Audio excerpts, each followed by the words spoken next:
Everyone, this is Nikachu, Merfolk Master. I'm here with my brother, and we are here to re-explore Cryptic Merfolk in Modern. I'm really having a lot of fun with this list. Cryptic Command is a card, catches everyone by surprise, and it has done everything that I've wanted it to do, between bouncing important permanents, tapping down my opponent's team, or just having extra counterspells in my deck to beat my opponent. If you love Merfolk played by the Master, don't forget to like, share, comment, and subscribe to the channel. Before we get into our deck tech, we're going to thank our sponsor, themanabase.com. And Ben from the Rants of Valakut, he's written a beautiful story, 2 blue and a black. Go check it out on themanabase.com. Your home base for everything Magic the Gathering. And I have new patrons supporting me on Patreon. Thank you so much for your support, supporting the channel, supporting great YouTube content. So I'm going to thank Anthony S. I'd like to thank Quavada Bass for raising their pledge on Patreon. I'm going to thank Diago Leal, The Dinosaur, Kylie A. Helms, Heidevolk Lagoo, Greg Beavis, and Marek. Once again, thank you all so much for supporting the channel on Patreon. So, I'm still, I don't have a whole lot of time to grind, but I still would like to explore this this cryptic list. First things first, so in the Merfolk community, it's catching a lot of buzz, and the very first question people are asking me is, Nikachu, should I buy the Cryptic Commands just in case it's good? And I say, no, do not buy these Cryptic Commands. If it works, then the price isn't going to be that much different. There's going to be no change in the price. The Merfolk community is not going to move this thing by a whole lot. There's millions of Cryptic Commands in existence. The price is already pretty high because it is a staple card in all the control decks. So Cryptic Command is not something I would speculate on. I mean, unless you just want to own them for the sake of owning them. I mean, you're probably not going to lose money, but the point is, you don't need to buy this. Don't be afraid that the price is going to skyrocket. How much is it? I don't know, like $35. I mean, it's not nothing. It's not nothing, but don't do it. The deck is not proven. I repeat, the deck is not proven. You saw what we did with like Pongify and Scab Ruinator and Wake Thrasher, so that, you know, anything can win in a very short number of games. But in the long run, what is this going to do? And my record, like, I have not played that much, but my record is still pretty good with this. I'm more curious to know how it's going to do as we approach Mythic Championship London, which is going to be the modern, basically the modern Pro Tour. It's going to be the format's going to be modern, so all the pros are going to gravitate to the modern competitive leagues, and it's going to get really tough really soon as we approach that championship, because right now, the pros, the talented players, they're disincentivized from playing on Magic the Gathering Online because they want to play on Arena. Everything is on Arena, Standard, all the Standard events. You're going to want to play on Arena. It's much faster. It's much more beautiful. Plus, there's the incentive if you are in the top 8 on the ladder on Arena, then you get invited to Mythic Championships. So, with that in mind, that has scooped a lot of the players out of Magic the Gathering Online, which is why I can win with meme decks. And so on. But, you know, as time approaches that Mythic Championship London, all those pros, all the talented players, they're going to sweep back to Magic the Gathering Online, and we're going to see the real test to something like Cryptic Merfolk in Modern. Now, some changes. Like I said, I wanted in the last game, or when I said when I played it last time, I said I wanted to switch all the Mist Callers to Curse Catchers, and then I decided, you know what, let's play the split of it. In a lot of the games, I'm just taking out like 2 of them when I'm sideboarding and then leaving another 2. So this is a good hedge against everything. Like, I don't want to take out all the Mist Callers because, again, Dredge is the deck to beat. And I think you need to have somewhere between 6 to 8 hate cards for that matchup. Preferably in the 7 to 8 range. And I've got 2 Mist Callers, 4 Relics, 1 Surgical Extraction. And I'm also thinking remove a Relic of Progenitus to have another Surgical Extraction, because Dredge is that dangerous. It was incredibly represented at the last Grand Prix. In Day 2, it was by far the most played deck that made Day 2, and it still made top 8. So Dredge is incredibly dangerous, and it is expected to get more dangerous with the new London Mulligan that will be featured at the Mythic Championship. So I think you need to be prepared for Dredge. That's why we still got the Mist Callers, and Mist Callers still is good against a variety of other combo decks. But Curse Catcher, I want some Curse Catchers for Tron to counter Ancient Stirrings and Sylvan Scrying. If you slow them down by a turn, it's a big deal. It's a super big deal because this deck, with so many 1-drops, 8 1-drops, and 12 Lords, we can hit a lot of turn 4 kills. Turn 4 kill, turn 4 kill, turn 4 kill, turn 4 kill. So if Tron can't get Tron online by turn 3, then they're just going to be dead on our turn 4. And also, the same can apply on when we're on the draw. If they don't make Tron on turn 3, we're on the draw. Turn 4 Tron isn't always lights out. Although I have to say, with 4 mana in play in Tron, that's usually 8 mana. They can play all the important spells like Oblivion Stone and Ugin. But still, the pressure is on them much harder. If we have Curse Catcher. Curse Catcher also much more playable against Burn and Amulet. Just counter Ancient Stirrings. So, so there's a lot of matchups. I'm siding 2 of these out, so I just leave the 2 in that are more impactful. Still don't know about what... So I replaced 2 Vapor Snags on the side with 2 Dismember. Really like that change. I really like that. Dismember is just very good against the beefy decks, like Black Green Axe and Death Shadow. Vapor Snag... not so impactful against those matchups, although it's fine. I've been thinking about playing more Spell Pierces, but the problem is if I play, say, 4 Spell Pierce, and I think Spell Pierce is pretty well positioned right now. Like, with this hostile metagame, a lot of cantrips, a lot of spells, Spell Pierce looks like it's a card where I want to be. But if I play more Spell Pierces, do I play less Cryptic Commands? Do I play less Wizard's Retorts? Because having 12 counterspells feels like too much. And on top of that, then I have more cards that I have to take out against humans. Like if I take out the Vapor Snakes for Spell Pierces, okay, so now I have 4 cards to take out. What can I bring in against humans? 2 Dismember? Then I got a bunch of baloney. So, it changes the deck a lot. The way the numbers play out right now, the deck sideboards perfectly. Sideboards perfectly. I love it. So, get a lot of turn 4 kills. Usually Mirror Regery and Merfolk Trickster are enough to power through my opponent's creatures, and if all things, and worst case scenario, then we just Cryptic. I've loved the mana base so far, no problem. I've always had Cryptic mana. I mean, I've sometimes had the Mutavault, but it doesn't matter. You can afford to have a colorless. Should we have the 4th Aether Vial? I mean, I've considered putting in the sideboard. Could be one of these cards. Maybe it's the Surgical Extraction, or maybe it's a Relic. But 3 Aether Vial so far is okay. In principle, maybe we should have the 4th one, but the thing is, I don't want to have too much mana. I don't want to flood out. Flooding out is bad. So I just want 24 mana sources. That's all I want. I want 24 mana sources. I don't want to push it. The only thing that's been killing me is if I can't curve out, or if I'm choked on mana. If you're playing one thing a turn right now in Modern, you're gonna lose. You're going to lose to the Phoenix decks, you're going to lose to Dredge, you're going to lose to everybody. You got to be able to play... you have to be capable of playing 2 spells a turn. And that's either going to be in the form of, play a Lord and a 1-drop by turn 3, or play a Lord and Spell Pierce at the same time, or just make sure that you have something to do always on turn 1. Look how many 1-drops we got. We got 3 Aether Vial, 4 Biomancer, 2 Curse Catcher, 2 Mist Caller, 2 Spell Pierce, 2 Vapor Snag. I'm always doing something on turn 1. If I don't have anything to do on turn 1, that's a very unlucky hand. So, you're dead. Yeah, you're dead. Cryptic Command can count as 2 spells at once.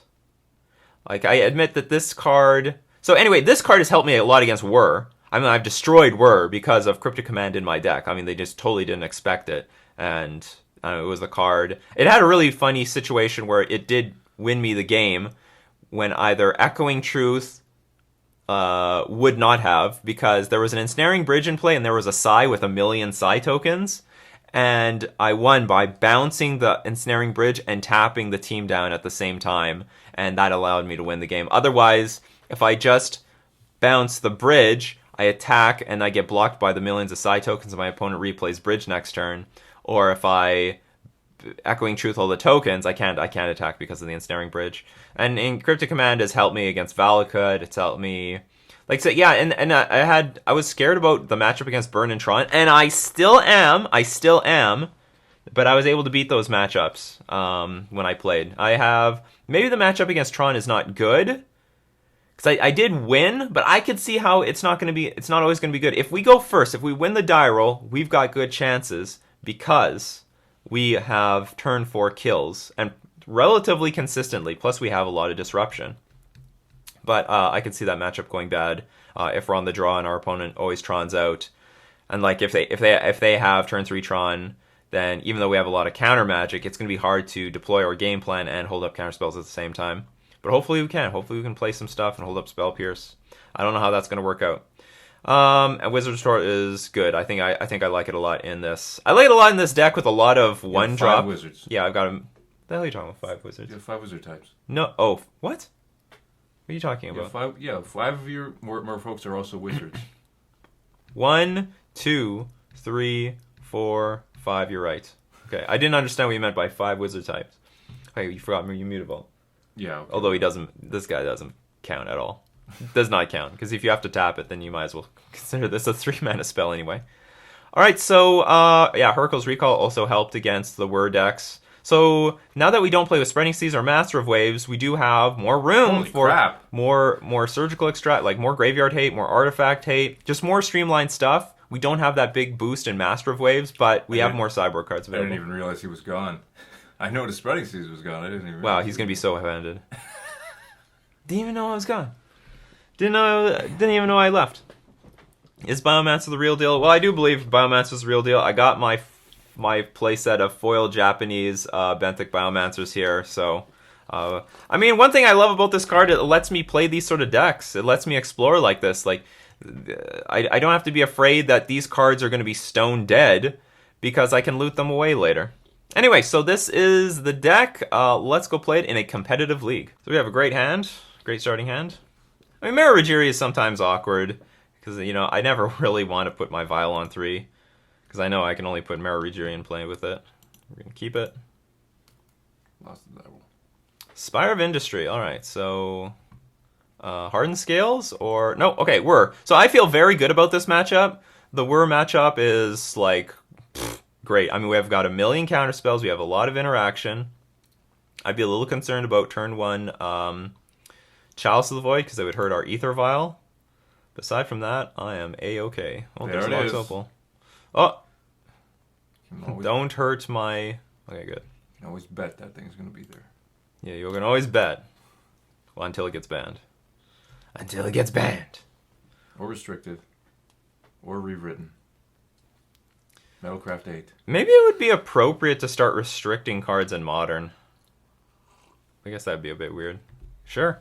I don't care. Well, I mean, I do care. Now the onus is on us to find, what's it called? Cryptic.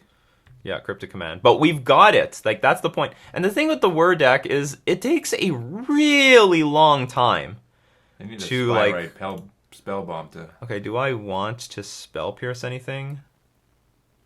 No, not really. So I think our clock does not matter at all. I'm going to hold up Counter Magic, and I'm also going to play the Biomancer and then loot with it.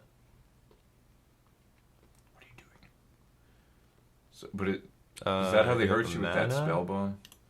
I guess we'll Spyglass this. Sorry, I guess we'll counter this. I sort of want to use my Ether Vial. Huh? How do they hurt you? Because that one guy was just using that spell bomb. Yeah, they can use the Spell Bomb, or they can also... What's it called? Well, that one guy was also milling you, too. Yeah, they can also mill you. That's their 2-win condition. Oh, and they can also use Psy. They can also call you... Master Thopterist. So... We can get in for some damage here, actually. Maybe these Biomancers are enough to win the game. Just get under that bridge. Like that troll he is. Yeah. This ugly thing. It's not a fish.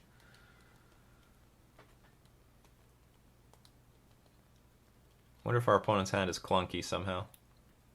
You put a fin on a department store mannequin, it doesn't make it a merfolk. So if I don't have Chalice of the Void in this deck, but if I did, I would bring it in against them, especially on the play, just to put on 0. It would just neuter all these cards.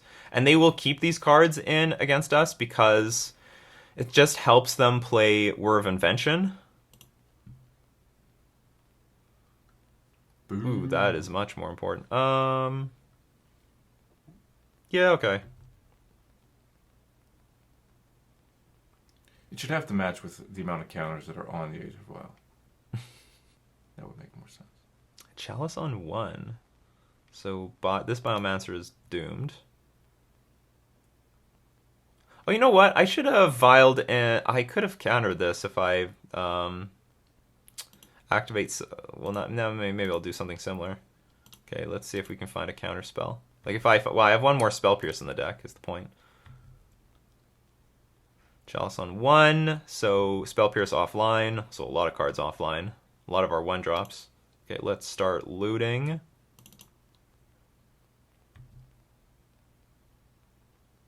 Land is good. Can't remember. Rajiri is sometimes useful here. Yeah, Rajiri is good, so I don't want to dump Rajiri because it's if they play engineered explosives on say 3. I guess I'll dump Trickster because I do want to hit my land drops.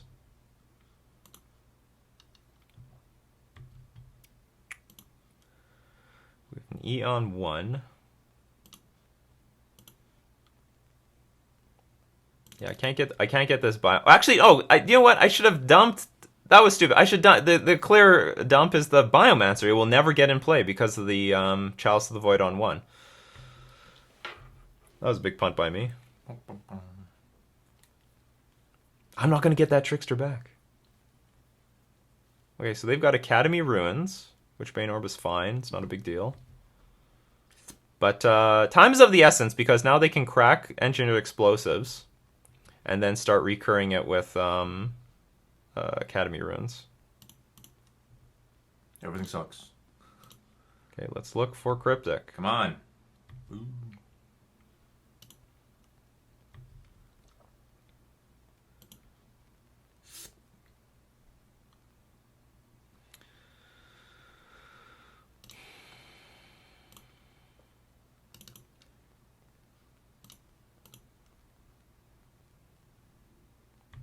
We don't have anything close to lethal yet. But it's getting there. No, it's not. Now, there's some opportunity to do something like... well, that's fine with me. I have some opportunity to play something like Merfolk Trickster at their upkeep to tap down one of their lands. So they can bring back Sorcerer's Spyglass if they want. Guess I'll keep the Merfolk Trickster in my hand for now. Can't remember if they have Sai in the main deck. Just pass. I really wish I dumped this Biomancer. That would help a lot. Okay, they're not doing anything though. Although they can start doing something pretty significant. Bounce that bridge, it's over. Come on! Redraw. Yes. How do I want to do this? Guess I'll show them a Mist Caller.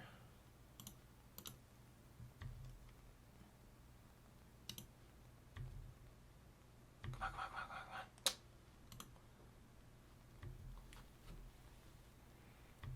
Now you got lethal on board. Do I? I don't know if I do. What can you block with? What's the consequences to blowing this up and then trying to get it back? I don't think there's any consequences to that.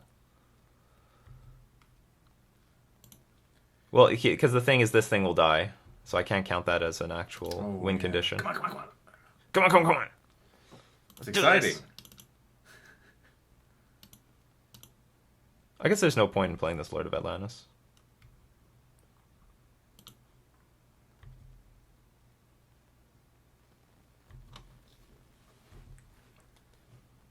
But they're not cracking at EE. You know, that's... I think it's very fair that they could try to win the game like that right now. They top decked it. Okay. Now we need them to tap out arbitrarily. We need them to tap out for no reason. That's useful.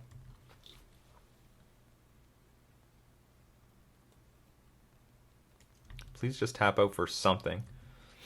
I will say the word players, they usually they're patient with their EEs. I have to say they're very patient. But the fact that the game goes long plays to the strength of Cryptic Command. Like, we'll just eventually get it. Another EE on 2. That sucks. Double danger.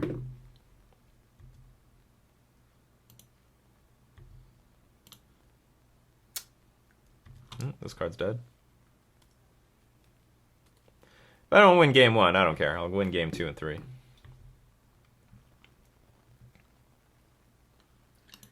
But it's going to be really hard for them to tap out is the problem. All these cursed 1-drops. The cursed 1-drops, yes. All the 1-drops I wanted to play.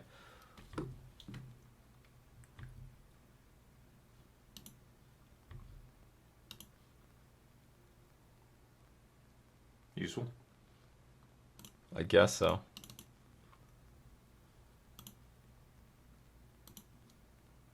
Now you got 2 trap triggers. I do, so I can like Merfolk Trickster at their turn and maybe tap down 1,000,000 of their lands. Are you going for it? Okay, that is interesting. Okay, what are they gonna get for 0 mana? Maybe another EE or something? Inventor Sphere.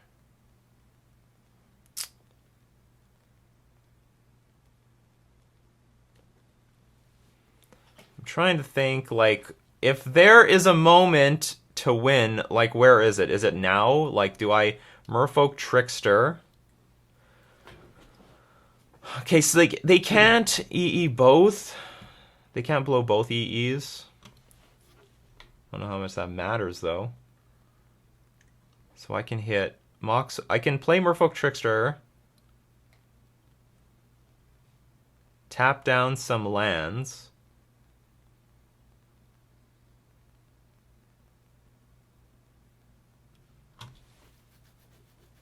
And then, like, hardcast Curse Catcher or something. And tap down the other lands, and hopefully we draw Cryptic this turn. Can we do this anyway? I guess I could try the plan anyway without playing Merfolk Trickster. I can just hard cast.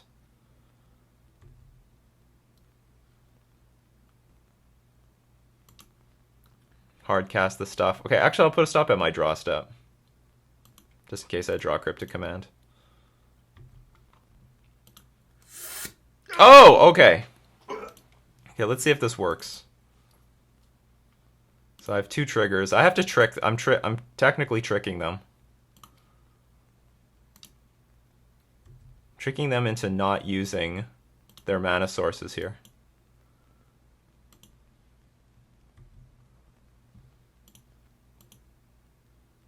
Oops. Okay, go to the main. Now we're going to play the Mist Caller that they know about. And I'm hoping they don't blow up their explosives. Oh, they're not doing it! We got them! What a dumbass. They just don't see it. They just don't see it coming. They don't see it coming, people. Return target permanent to its owner's hand. Tap all creatures your opponents control. Or nah, we'll draw a card.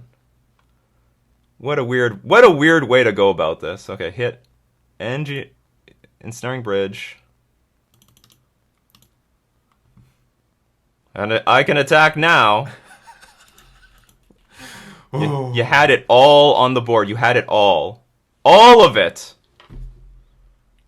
Say something.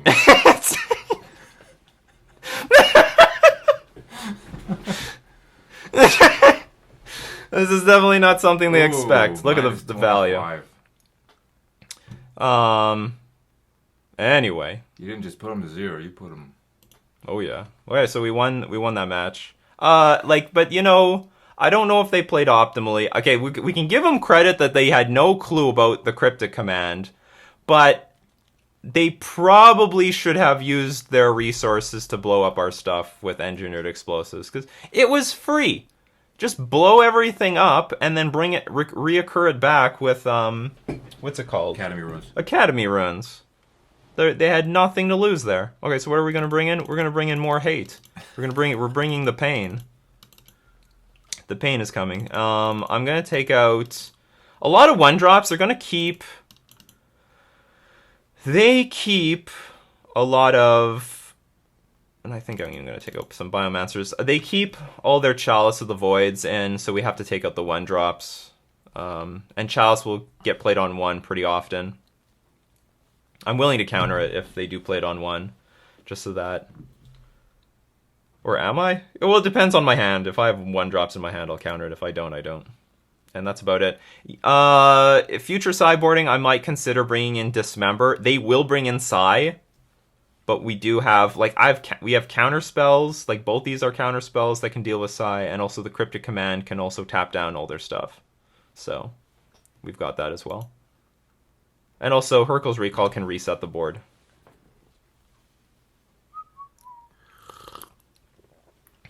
Strong opening hand. Oh, baby. And they mulligan. Yeah, but we have 1 land. Oh, this hand's fine.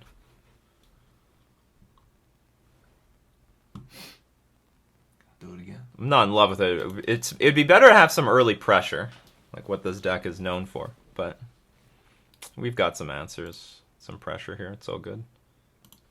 Its Cryptic Command is hard for them to beat. They gotta have like 8 mana to Chalice it, don't they? I think I'm gonna keep the Spell Pierce on top. It'll just give me something to do for the first few turns when I'm not doing anything. Do you have to have 8 mana to Chalice it? Cryptic Command? Oh yeah, yeah they do. Do not skip through my turn. Okay, good.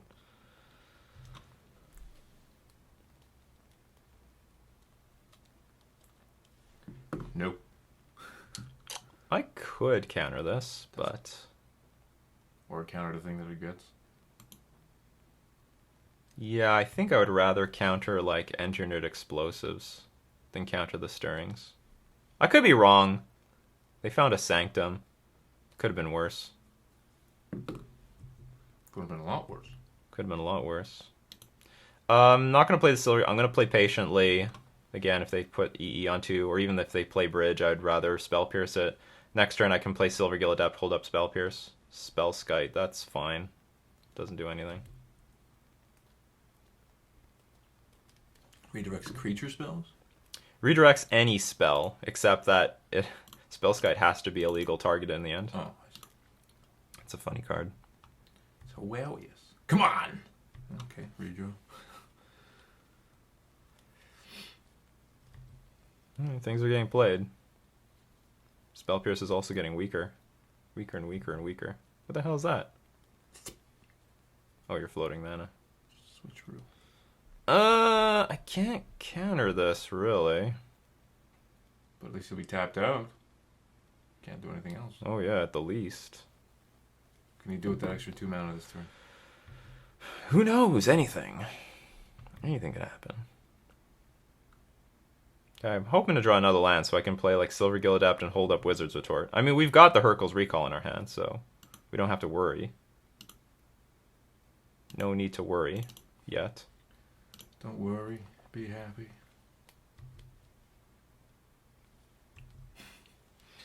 The hand is overall good. We're gonna fill the board and then Hurkyl's them to death. That's how it's gonna be. Hurkyl's from Family Matters. Yeah. Who was also the voice of Sonic the Hedgehog. Are you ready for the new Sonic movie coming out? Well, I thought there's a lot of movies coming out. There's like the Pokemon movie, there's Aladdin, there's a new Sonic movie. Oh, excellent. We got to use our Spell Pierce. You knew about it! You didn't even play around it. You could feel it! The way you played those Mox Opals. You could feel it. Well, how does it feel now? Oh, that's great, because now we can play the Marigery. Still have Wizard's Retort up. Then further deploy our... Oh, we can't attack. Yeah, Bridge. Well, I screwed that up. I could have gone in for 2 damage, and I'm going to get in for nothing. Academy Runes on the battlefield. Sure, have all of them. The second one doesn't matter as much. Double-decker bridge. Can ferry twice as much bullshit. So now... Well, I might start attacking.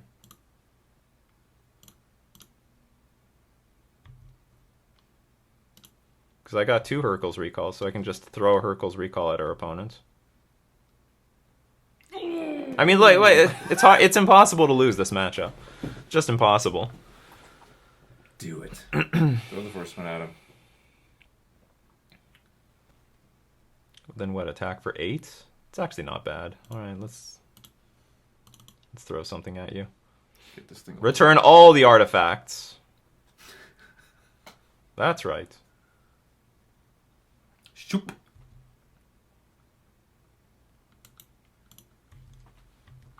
This is too much. It's too much for our opponent. All right. They're gonna faint. Deploy all your garbage. Yeah.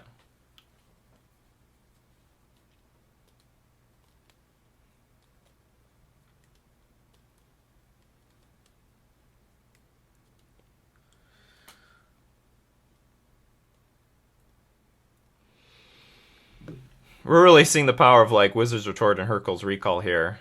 But, I mean, the Cryptic is just part of the threat density. If I didn't draw these things, then Cryptic would be there for the victory. And it has helped. I'm seeing Whirl a lot. Like we're seeing it again here. Whirl is just a big deck right now. Which is very good for us. It's better than that damn Lantern Control deck. Curse it to hell. And go to hell and stay there. Yeah, we have two blue mana up. You know it's going to be bad news. It's always bad news. It's never any good news. So, what makes this matchup so much more playable than Lantern Control is that we can actually draw our hate cards. We have a lot of them in this deck. And it's just partially why Chalice of the Void on 1. Yeah, sure. And it's just partially why I want to replace. Sure. Can you even beat the board? No. Here, okay, we'll do this again. You didn't learn your lesson. You didn't learn your lesson.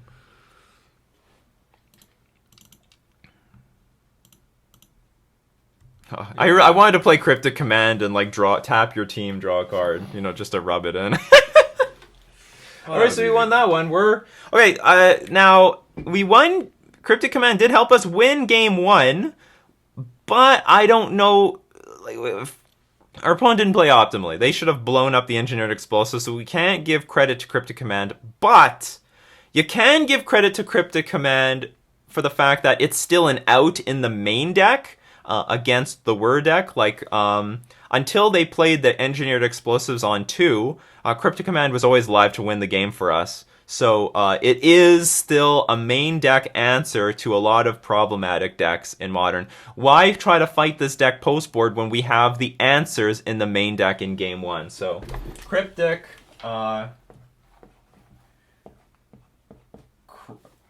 Cryptic Command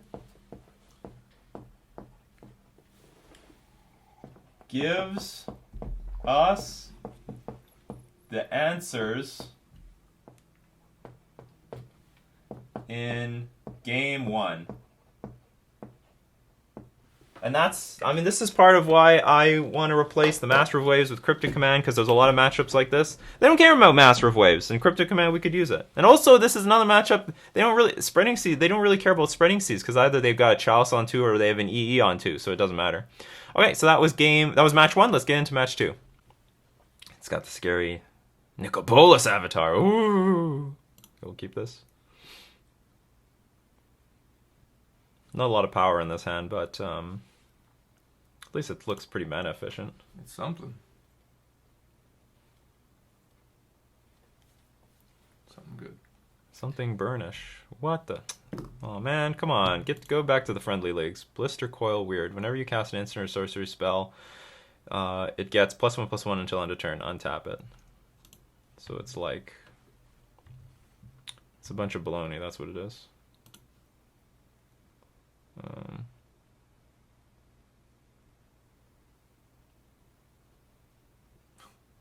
Vapor's negative. I think I'm going to start off with Curse Catcher, and then next turn I'll play Biomancer, followed up with... Or maybe I'll even just play Merfolk Trickster. cast an instant or sorcery spell. So I can imagine that this deck is going to be playing with mutagenic growth, and it's going to try to make this blister coil weird, like enormous. That's weird. That's weird, man. Oh man, playing with gut shots too. Alright, that's a problem. Okay, counter your gut shot. No value.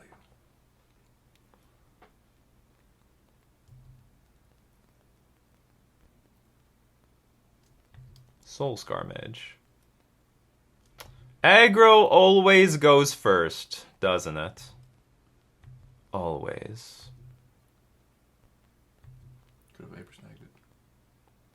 Oh, it's tapped out. No, I mean before you played the trick. So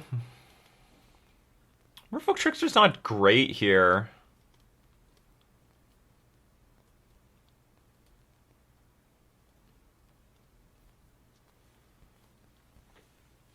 Well, okay, if they have sorceries, they have to play them. I guess I'll pass. And we'll try to Merfolk Trickster or something. Yeah, if they have a bunch of gut shots, then, like, our deck's gonna be pretty vulnerable here. Metamorphose. That's a pretty good card. But at least we can take, well, hopefully block something. I think Jerry Thompson might have showed some sort of list like this on Twitter. I see what you're doing. Oh, is this just mono red aggro? It's a mono red Phoenix or something, but they're playing with Blister Coil weird. That might be the case.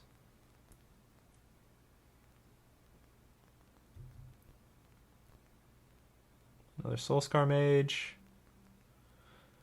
So we can block. We can take 3 damage. It's not too bad. Because we can tap down one thing.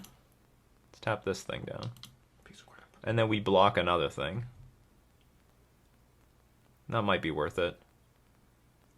Maybe? Or do we want to take 6, go to 8? Eh.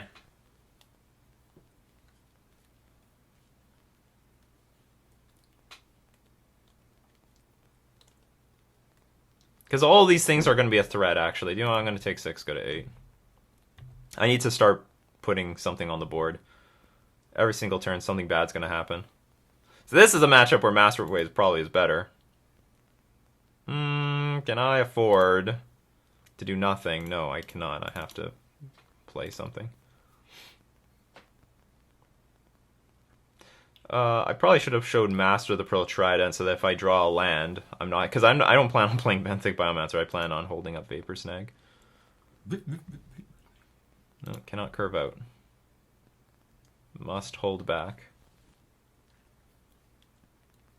Gotta hope that they don't draw instants and sorceries, which is a very tall order.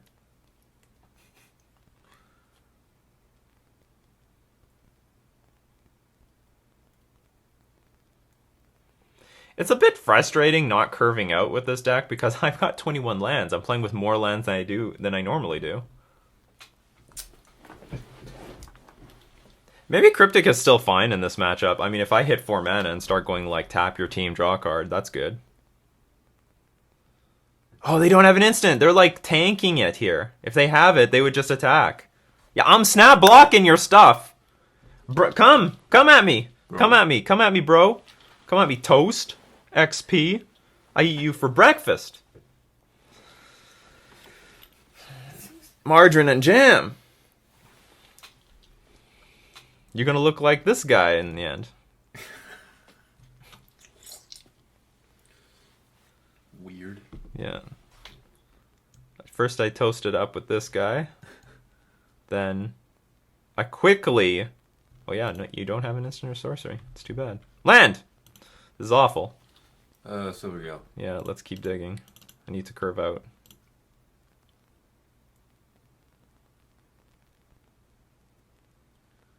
I can't say Cryptic Command is gonna like be the be-all card for us, but it's gonna be good.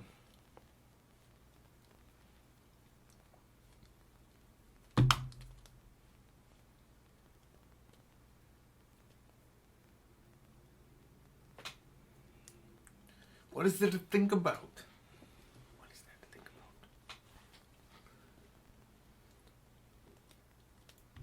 Come on.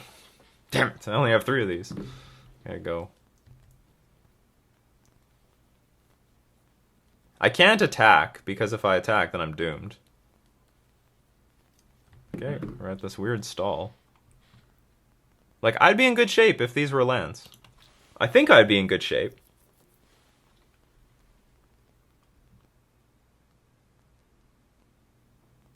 I'm gonna block. Look. You're a bad salesperson. Okay, we're sort of on the way. Favors next one. It doesn't have haste. Or you could just put 2 bios on the battlefield. Extra blockers. Thinking of playing a bio and a vial. Because then the vial will also help cast other stuff. The vial can help cast another bio. Or you could just loot right now. Hope for another island. Get rid of a vial. I'm not gonna take that line. It's a valid line. It's a very valid line. I'm not gonna go for it.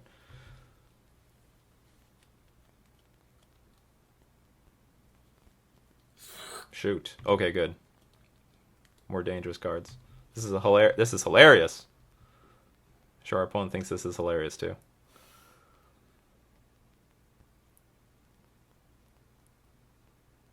And if they draw 1 instant, well, I guess I can't take all the damage. Here we go. Here we go. This was the moment. Millions were watching. That's right.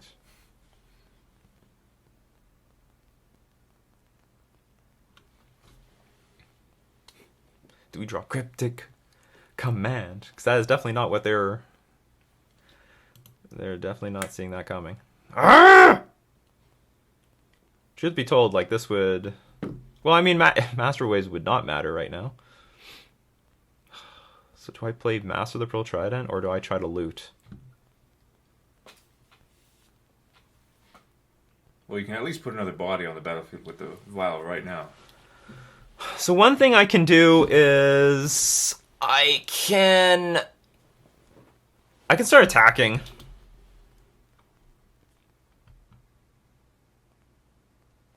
If I play Master of the Pearl Trident and attack with 3 creatures, because they don't have... I don't know what they have in their hand. Maybe a land. They don't have an instant or sorcery, though. But if they ever draw one, they'll kill this thing. They can attack. I can Vapor Snag one of them, though. Okay, so I can't take 8 damage. We Vapor Snag 1. There's 4 more. They kill our Master of the Pearl Trident. And I still have 2... I can leave 2 Biomasters to block, take 4 damage. That's not so bad. But I would really like to get to Cryptic Command mana. Use the vial to put the Biomaster. You lose nothing.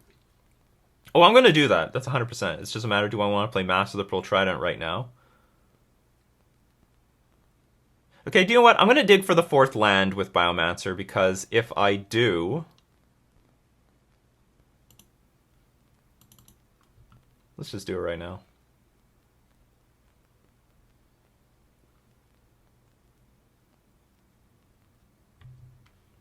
I do not get it. This is a convenient card, though. Okay, we'll dump Ether Vial. And we'll pass again.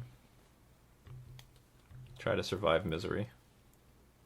We are in a good spot to now double block some cards. Alright, something real? Oh! The party's about to get started. I'm glad I have all these blockers now. Okay, brick. Just brick. Draw nothing.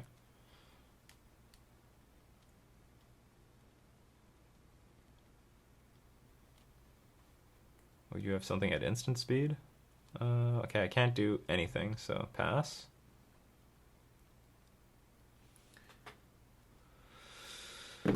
So now we are definitely going to start... I think I'm just going to double block a few creatures. Okay, well, no. Okay, first let's put a Biomancer in play. It's a chump blocker. Are you ready to die for your nation, son? Are you ready? I think he's ready.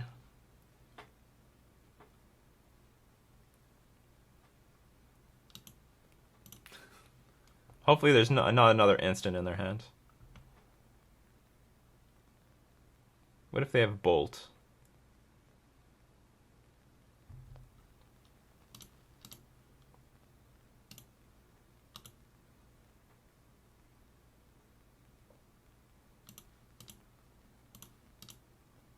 If they have Bolt, I lose.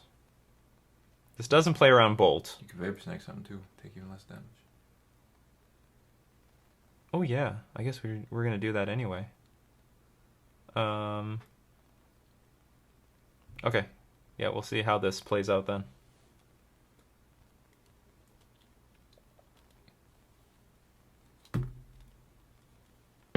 Oh, that's it? Okay, I'll reduce the amount of damage I take then. Could you do that to a creature that you're already blocking so that you keep your creatures? Do I want to go down to 4? They're passing priority is the problem here. Yeah, but maybe keeping all the Silvergill Adepts would be good.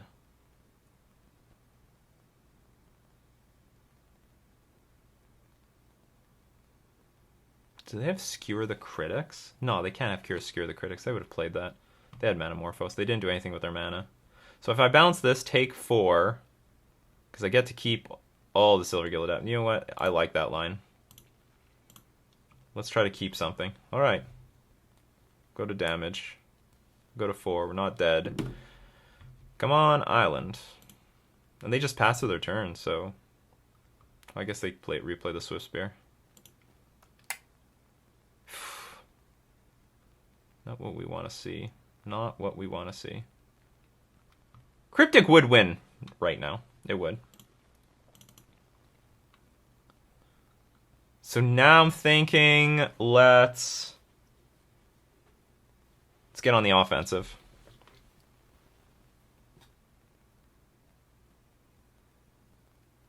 I regret double blocking that Swift Spear, because if we double blocked a Soulscar Mage... Well, I mean, if I bounce it back to their hand, they should have replayed it. But it turns out they, like, passed through their turn. It's going to be really hard to get value out of the Spell Pierce. We need them to draw Mana Morphos. Play Swift Spear, play Mana Morphos, Spell Pierce it.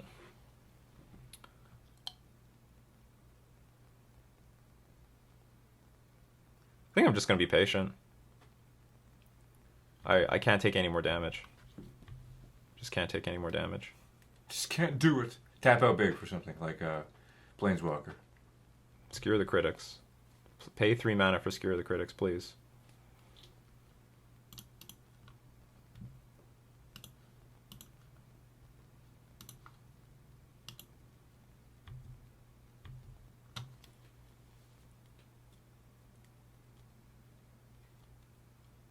Excellent.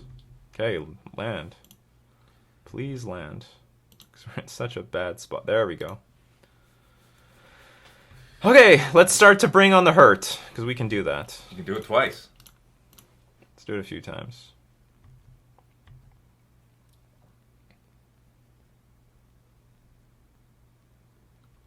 They must be wondering, what the hell is going on here? They can make a few good double blocks. They can double block and kill a Swift Spear. I'm sorry, a Silvergill Adept.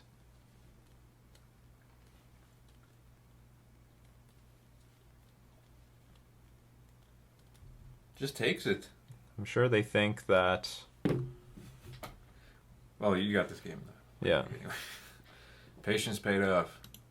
I don't know about patience. See, like now we can counter the Slava Spike. Tap their team. Counter target spell, tap all creatures and opponent controls. See, they're not seeing that coming. Boom! That's something Master of Waves can't do.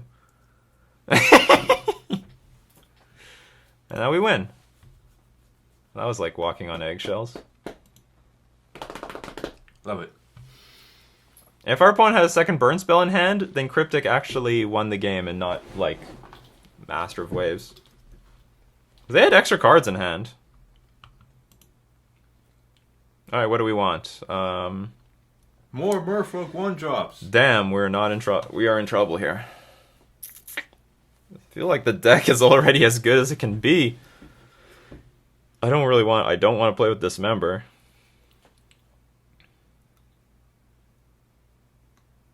In some way, I am staring at Dismember. Yeah, I mean, you gotta ask yourself, how much damage is Swift Spear or any of those other creatures worth? Well, 1/1 when they hit the battle. If they're worth like 5 to 6 damage, spending 4 life is worth it. I guess really I'm wondering, do I want to bring in Wizard's Retort? So I want to have as many 1-drops as possible. I could take out some Mistcallers if this is not a Phoenix deck. I don't know. Maybe it is a Phoenix deck with like more weirds. Just transforms in the sideboard. Maybe take out some Cryptics. This is clunky. More Retorts. Like that might be a mistake because they look like a creature-based deck. Anyway, and we'll bring in Mistcaller. We'll bring back Mistcaller if we see Arclight Phoenix.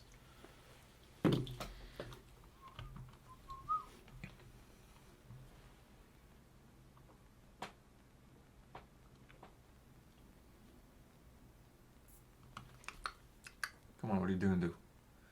Hey, what you gonna do? Oh, this hand looks great. They kept.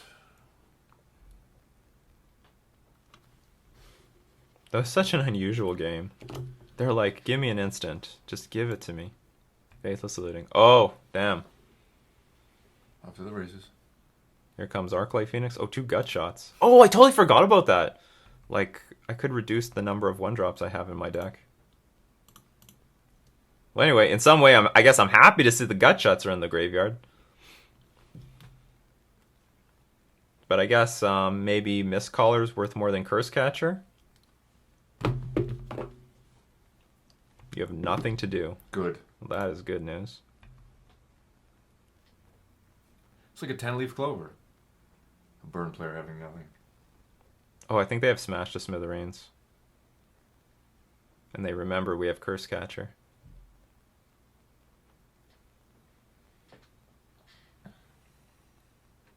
Don't do anything. Don't! Okay, good. Oh, Cryptic Command. That puts a smile on my face. I'm just going to pass with Wizard's Retort up, and I'm willing to just counter the creatures. They can play burn spells, I don't care.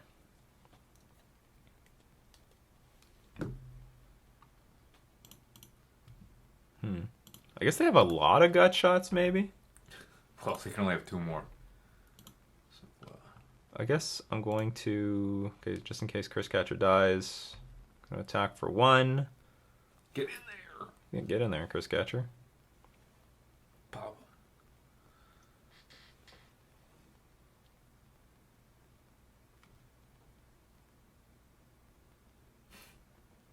Sure. You got it, bud. Curse Catcher down. 3 damage on a 1 creature? Come on. What a waste.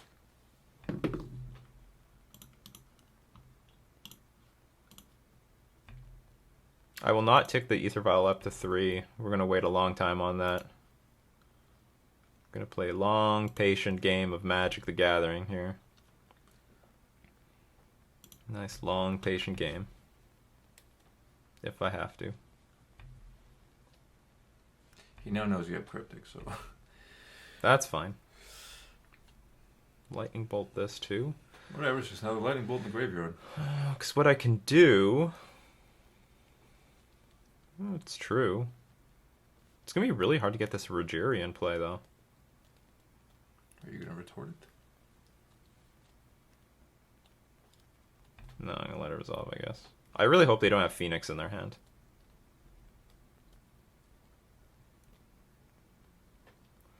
Yeah, maybe I will take the Vial up to 3. Nah, I'm just gonna pass. Just keep passing. I don't care. They have nothing close to lethal in their hand right now. It's fine.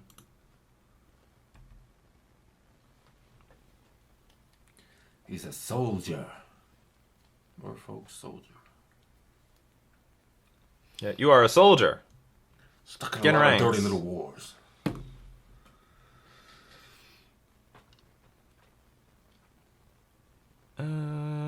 let's Cryptic.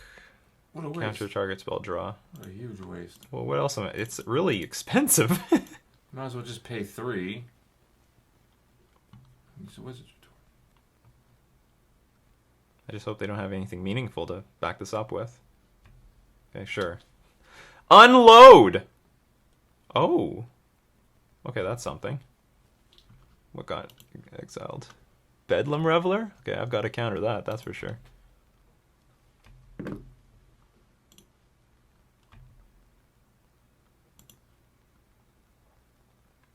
Loot. Yeah, let's play the Biomancer and I'll have 2 Wizard's Retorts up. And I can potentially loot. Potentially! Could have played that island. No, I want to. This is what I want to loot away. Got good cards in my hand. Not as good as you think.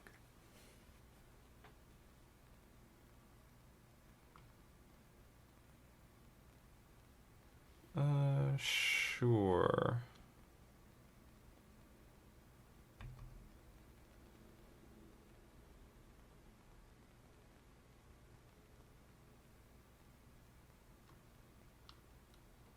This is like worth like 1.5 cards. Just say no. It's only going to cost you 2 mana. Yeah, I guess we can say no to this. 1.5.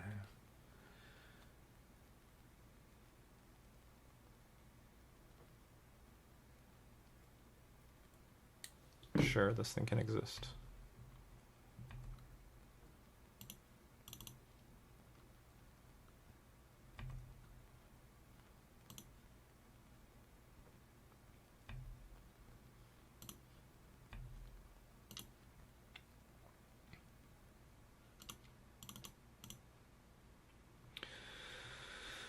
We can play Rajiri, and then play Biomancer, untap a land, and we still have Wizard's Retort up. It's hot. It's good. We are slowly outmuscling this Mono-Red Phoenix deck. Because they had a slow start. They just had, like, garbage. Yeah, the whole deck. The whole deck is just trash. The full 60.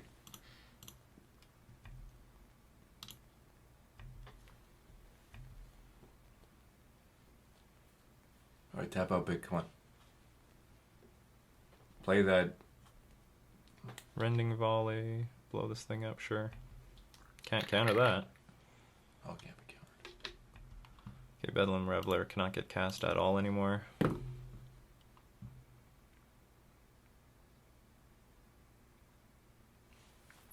Our opponent is running out of cards. That is a good sign. Wizards Retort this. There we go. We did it! Now it is 2 Benthic Biomasters versus a Soulscar Mage.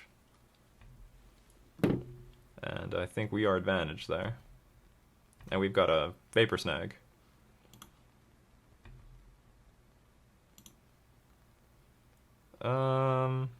Yeah, let's loot, see if we can get something better. If not, yeah, that's better. Alright. You listen to me. I know what's good here.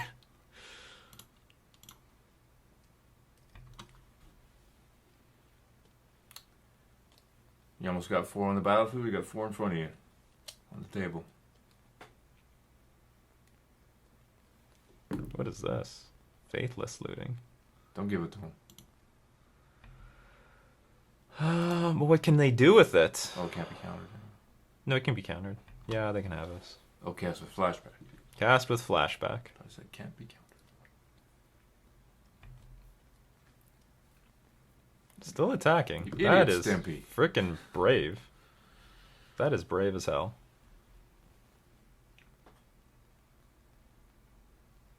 Like, what are you gonna... I have a 2-turn clock against you.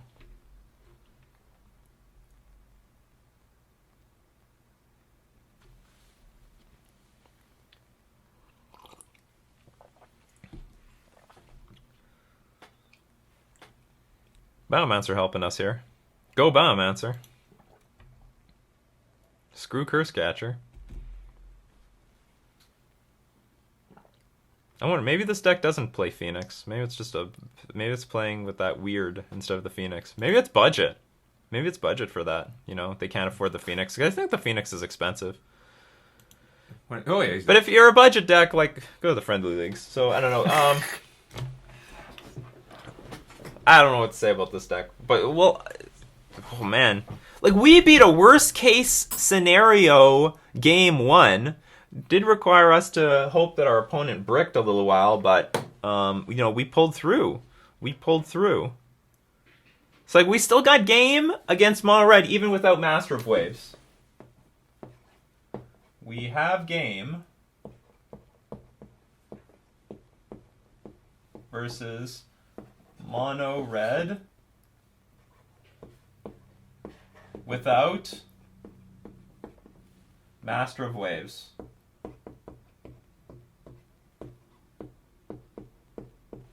It certainly tips the scale in a different direction. Like I have no doubt that I am conceding points to these mono red decks, but I want to beat the Word decks. I want to beat the Word decks. I want to beat.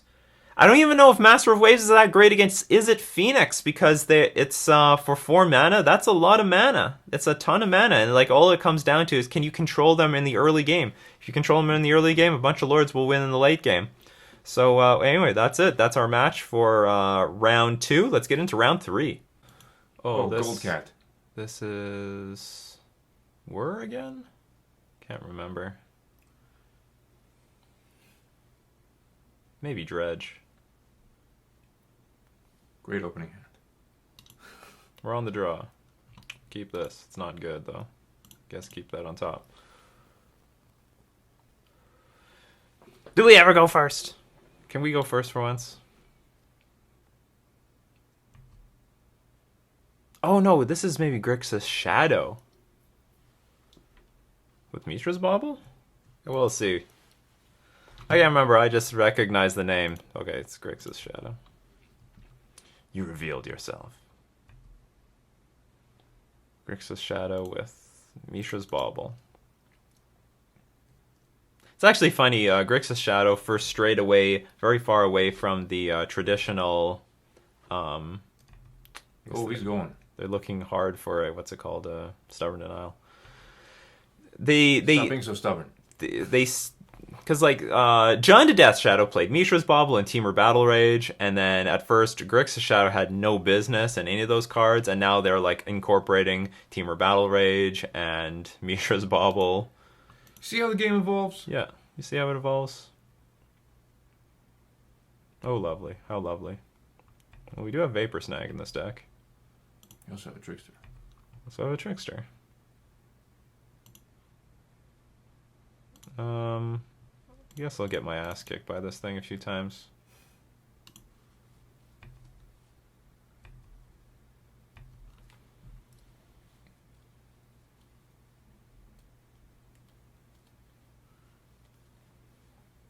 Boo. Guess we'll play the Biomancer, decrease their chances of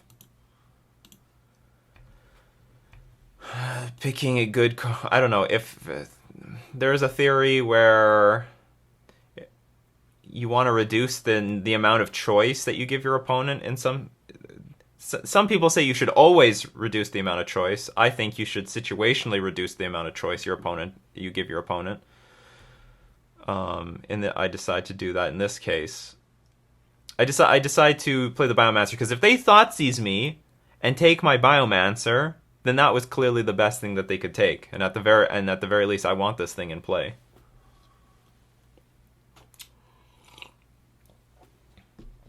Can't tell if they have removal or not. Okay, they have to have removal.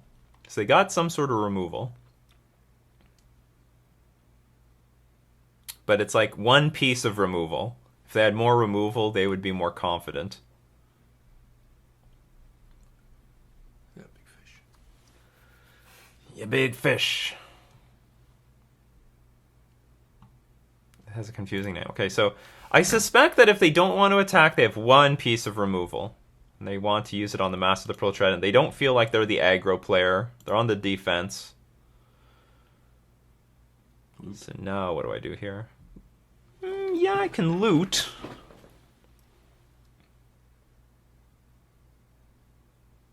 Or just play Silvergill Adept. You get 2 card draws if you want. Or I can have 2 card draws if I want. These are all valid things.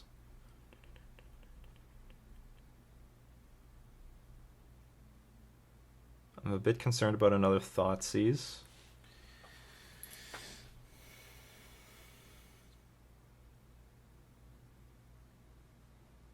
Bit concerned about exposing the Master of the Pearl, but I don't want to play Master of the Pearl Trident because that would expose my creature to whatever removal spell they have. So anyway, I guess I'll play the Silvergill Adept. Show them Master of the Pearl Trident that they know about. Paper snag. Okay. Just play out our hand and pass. Could have given them Island Walk. No, but like I'm pretty confident our opponent has removal. No red mana yet. Death Shadow, Street Wraith. Maybe our opponent has a second Gurmag Angler? Gotta be careful with your Gurmag Anglers.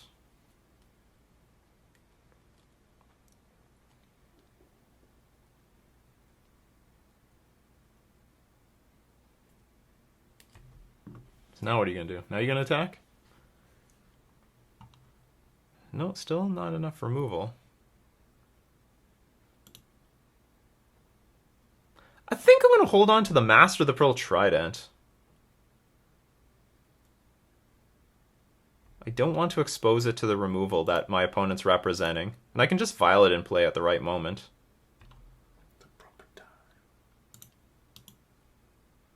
Say no to this one. Say yes to the other one.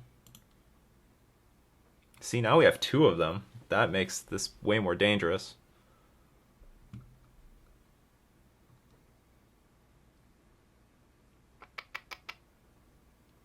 But at the same time, I do want to play the Master of the Pearl Trident. So I can get underneath Inquisition and Thoughtseize effects. I'm going to pass. I'm going to pass. At the very least, I can also still activate Biomancer. Okay, what do they have in the graveyard? They've got no removal in the graveyard, so it can be very difficult for them to activate, like play... I mean, Snapcaster Mage doesn't do anything.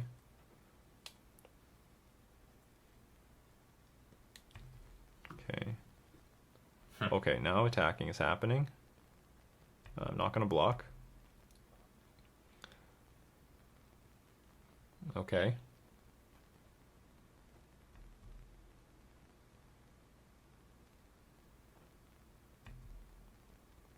I get Hoof for 10. Okay, let's now activate this. Okay. Maybe we can win. This is 8. It's lethal. Our opponent cannot interact with this.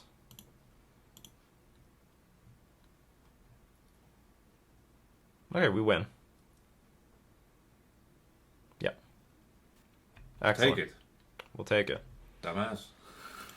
We will take it. We were patient. You were not.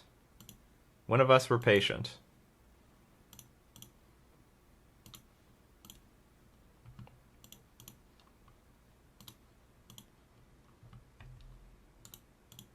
Yeah, alright, we win. So the idea of being patient there was to hope that if our opponent wants to play another Gurmag Angler or just put more stuff on the board, they have to tap out mana. Instead, they decide to play the Temur Battle Rage. So that when we do play our... when we at least play one Master of the Pearl Trident, hopefully they don't have enough removal. Like, they can't play...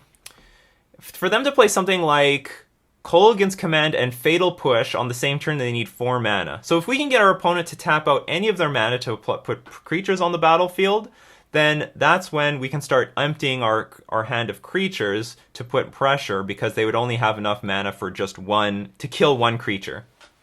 That was the idea. I just swore for a very long time. You edited it. Oh. Okay, so good cards. Dismember's a good card. Wizard's Retort is probably okay. Surgical is not okay. Okay, Relic is very good. They're playing Temur Battle Rage. So Vapor Snag going to be good. Spell Pierce is fine. Okay, Curse Catcher, Mistcaller, your weaklings. Okay, I'm going to go down on mana. We'll take out 2 lands, go down to 19. And I'll still play with the 4 Cryptic Commands. The games will go long. Do I want any Wizards Retorts? It's not bad. I sort of want 2. But what to take out for the 2?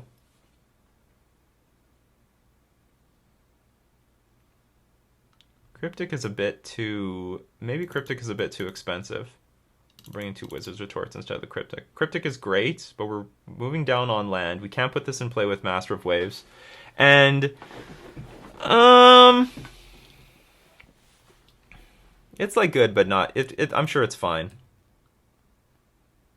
Sure it's fine, but you know we're gonna have to try to live without it. Okay, submit deck.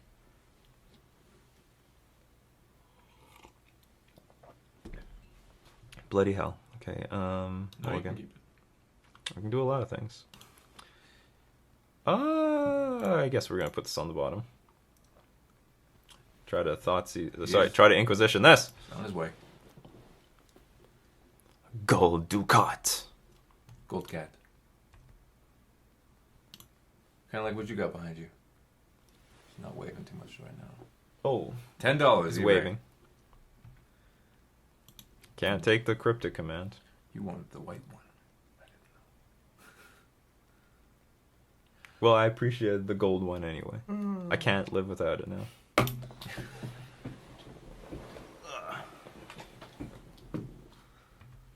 Took my Trickster. You fiend. How evil. Yeah, in this spot I just can't do anything. Just play out your cards. Come on, cycle the street race. They know everything about my hand. Next turn I'll try to play Biomancer and loot it. I'm just hoping for no Liliana the Veil, which just got dumped apparently.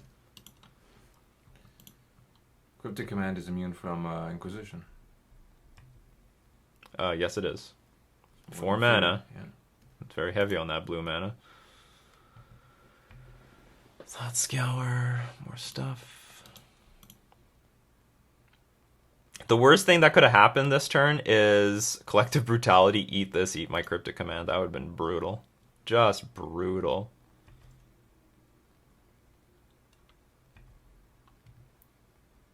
Appears our opponent cannot do anything. Yet. No pressure on the board, maybe just removal spells. If they call against command here, no big deal. I don't care. Dump the island. Or is there a creature that they can get from the graveyard? Oh, this looks like Collective Brutality. Eat our Cryptic.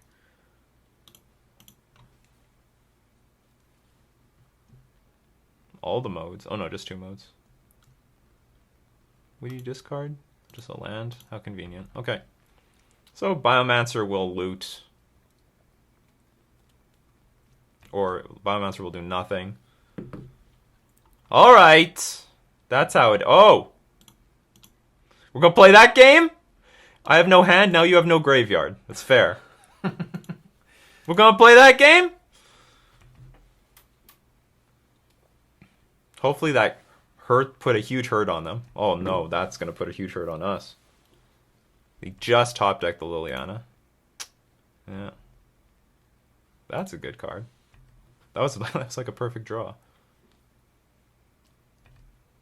Oh shoot, they didn't tick Liliana up. That means their hand is great. Nah, no, I got nothing. You should go for it. No, I'm not going to do anything. Just pass. If I activate Mutavault, they'll just kill it. This turn they'll be able to kill it, because now they have some.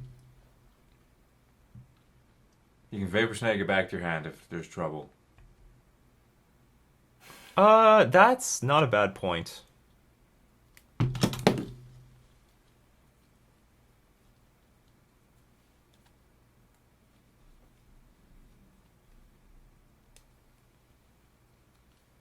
sort of regret putting this island in play. Holy crap. Okay, so now they definitely have something. Ooh, that's not Full bad. retail. Yep. Cha-ching. Paper snag. You have a response, bitch. Oh, that's pretty good too. Actually cancel. Wait until he, yeah. No, Wait until he gets his life total down just a little bit more. I don't know if I want to get greedy like that.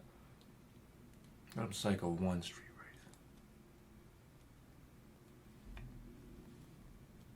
Race.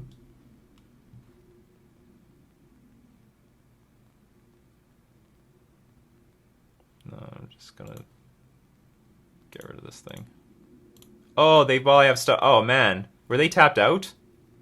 Oh, because they could have stubborn denied that. That would have been awful.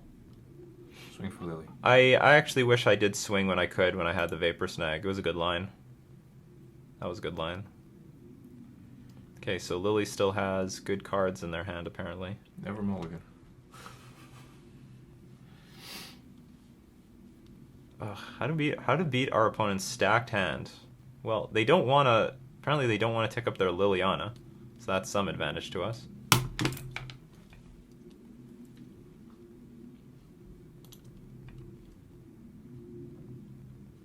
They have Inquisition, Gurmag Angler. Okay, hopefully we draw a Lord of Atlantis here, because it's possible that their defenses are down. Okay, so if we draw Lord of Atlantis or Master of the Pearl Trident, it's not the one we needed. But it ain't bad. Because now it turns anything into a trickster for one turn.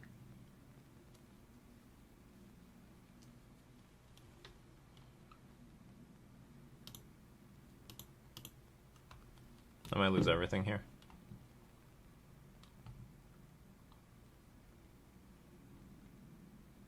Ugh. Don't see how we can come back from this. Liliana just beat us to hell. Should have listened to me. Alright, we're dead. Good game. It wasn't bad. It was good until they top deck Liliana the Veil. I don't want to change anything. This is all good. Yeah, this is fine. I do still want to play first, though. Keep this.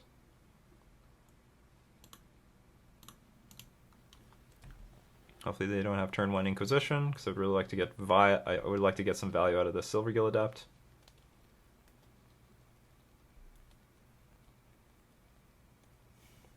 At least we know we're up against a good opponent. They earned their mythic-looking thing. I guess I'll show Trickster.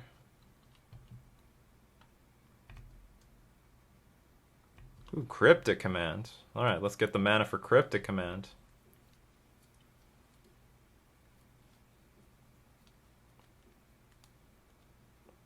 Or maybe not. Maybe Cryptic Command is being a liability here. They could collective brutality me again. Take the Cryptic away. What if they're wrong? What if you're wrong? It's a big if. It's a big if. Put a card on the top and a card on the bottom.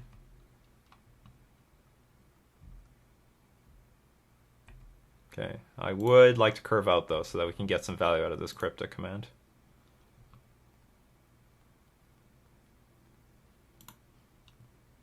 Can I play Rajiri here? Hopefully they don't play Anger the Gods. Are you a god? Next turn.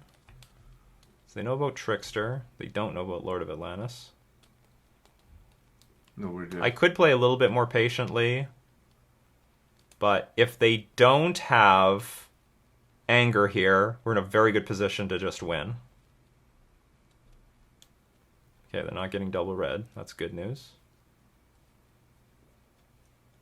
Okay, that's fine.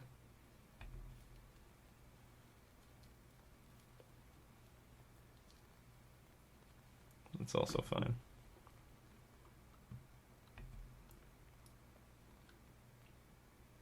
Put something into play. No reason not to. Well...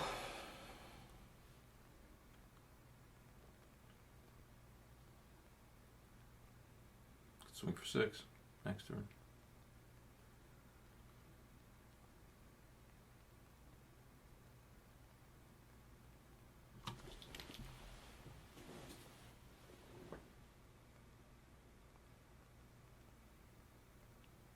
I'm thinking maybe I should have saved the Mare Regery. If I hold on to the Lords later, that might be even more worth it. Whatever.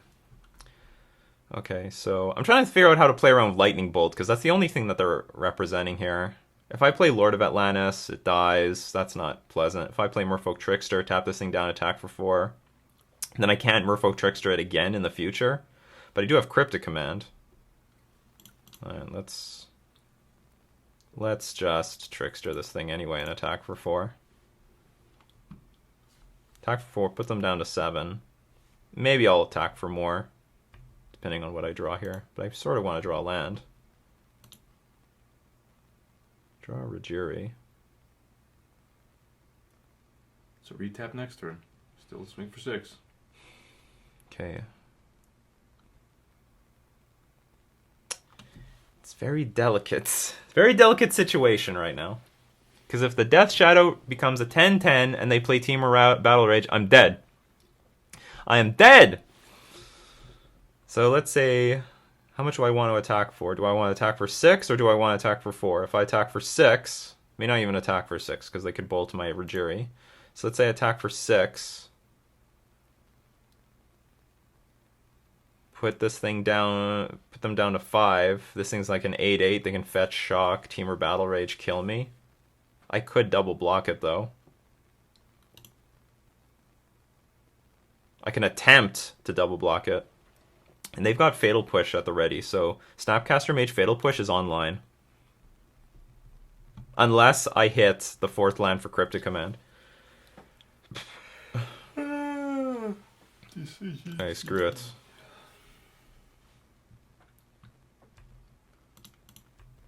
I'll save the Lord of Atlantis for later. Do they know about the Lord of Atlantis? I don't even know if they know about the Lord of Atlantis right now.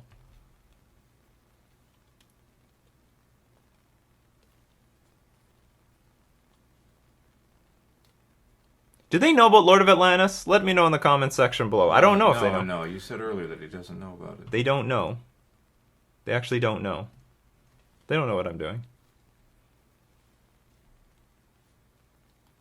If they don't have a fetch or shock, then they can't go for the Temur Battle Rage lethal kill. What's gonna be? What's gonna happen here? This matchup is always tense. Definitely though, I will, again, this is a matchup where Master of Waves is probably better than Cryptic Command. But, it's a matchup that I think I still have game against, even if I'm not playing with Master of Waves. But. But. Make him stop. Make him stop. If they pass the turn, I'm likely not going to play the Lord of Atlantis. I'm just going to wait for my turn, because if they play if I play Lord of Atlantis, they could play Snapcaster Mage Fatal Push the Lord of Atlantis, and all of a sudden they've got a bunch of blockers. They've got a Snapcaster Mage and a Death Shadow in my way. So if I wait till my turn, what you gonna do? Holy shit! He needs to do something. So Temur Battle Rage. Oh, or do you have Street Wraith?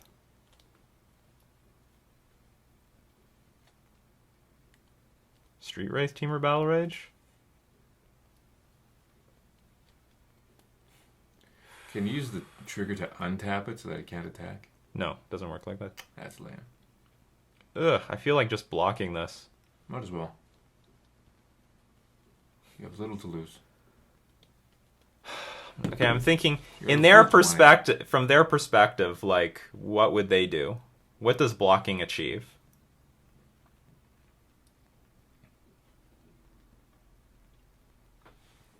Let's say I don't block. Okay, hold on. Let's say they don't. Let's say they don't attack. They pass. Can they win? What's the point here? Or maybe the idea is they're going to still play Snapcaster Mage Fatal Push.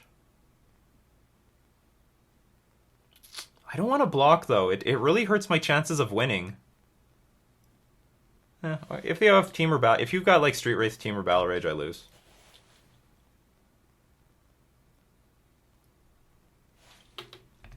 Okay, excellent. We're alive! We're alive! Whereas if We survived the plane crash. Whereas if you blocked, you would have just been fine no matter what. No, they can play Team or Battle Rage, which would give it Trample and Double Strike, so it just tramples Oh. over the creature and I get hit anyway. Okay. Okay.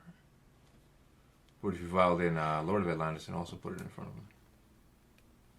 I don't want to do that either. This is the good creature. So now here's interesting. Now Snapcaster Mage Fatal Push ain't good. I can attack with all the creatures. Yeah, Snapcaster Mage Fatal Push loses right now. I can still pass to my turn. Or I can Violin Lord of Atlantis, I guess, at end of turn now. Colligan's Command is no good. It's all bad. It's all bad. It's all bad. Bad, okay.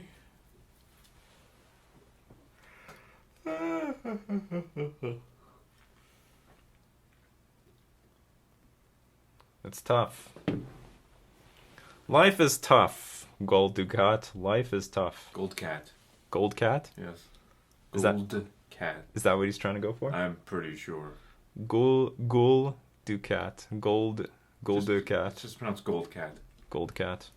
Okay, sure. We're up against Gold Cat. Oh, they have a fourth land. I didn't see that coming. So then now they can do things like engineered explosives. That's real. EE on 2. They also have the option to play Colligan's Command and Fatal Push on the same turn. They can play Snapcaster Mage Fatal Push and another Fatal Push. But the point is they have 2 removal spells up. No? Before they didn't.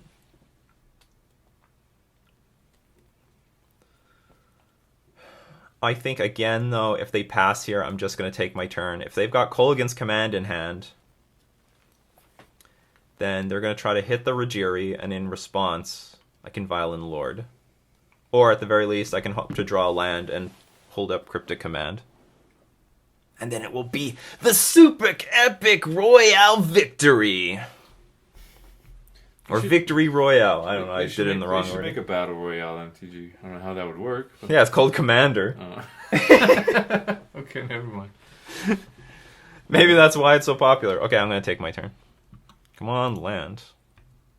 Land probably seals the deal. That's good enough. I'll take that. Alright, so let's get in.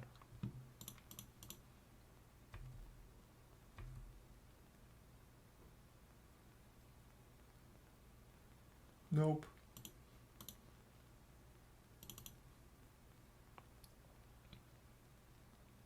Stubborn enough. That's fine. It's not enough. Okay, we win. Well, we have to activate before blocks.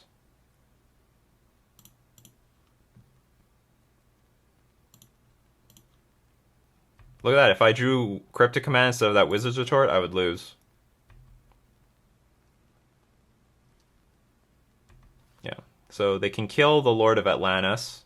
And I have to do this before they block, because they could block Merfolk Trickster and then Fatal Push the Marigiri afterwards. But anyway, so now they can block a Merfolk Trickster and take 5 and lose. And we win. We won the match. It's a close match, but Yeah, Master Wave is definitely better than Cryptic Command here, but I'm willing to concede that that advantage because I think we still have good game, and I think our opponent is very good. So we were up against a Grixis, Death Shadow Master, and even without Master of Waves, we had enough tools in order to win the game. And it looked like they had still a very good hand anyway. Like they curved out, they had the removal. I guess the only thing they were missing was like Inquisition and Thoughtseize. Who knows? Maybe they sided it out. I don't know. They could have done a lot of things. So, yeah. So, but they lost. That's what they did. Whatever. You know, we have an advantage against this deck because they put their life total to nothing, and then we finish them off. Still have the edge versus Grixis Death Shadow because they do all the work. It's convenient when your opponent goes straight down to 11. And then we just have to finish it off. But, you know, with further playtesting, maybe I would just take all the cryptics out. I don't think tapping the creatures or returning any particular... Okay, we definitely don't need the return target permanent mode. Well, maybe. I don't know. I need more playtesting, but it's a pretty clunky card. We're taking out lands. Maybe it should just all be Wizard's Retorts. It seriously could just all be Wizard's Retorts. But that requires like future playtesting to figure out. So that was match 3. Let's get into match 4. We lost the die roll again. I've lost relentlessly the die rolls recently. I can't win a die roll for my life. Well, don't play craps, for God's sakes. Yeah. Oh, is it Hardened Scales Affinity? Oh no, it's just regular Affinity. Alright, so I got 4 Hurkyl's Recalls with their names on it. This hand is not particularly impressive because we don't have... anything. We don't have Lords, and we really do need Lords in order to beat Affinity. We do have Merfolk Trickster, so hopefully that comes into play. Sure. No Spreading Seas. Yeah, no Spreading Seas. Cryptic might make a good impersonation.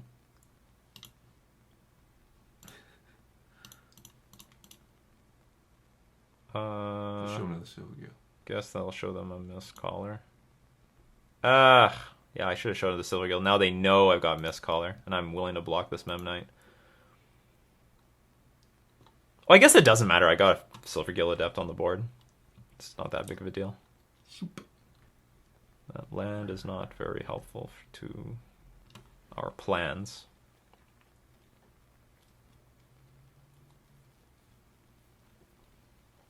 But they haven't put... Well, I mean, they don't need to show that they have cranial plating yet.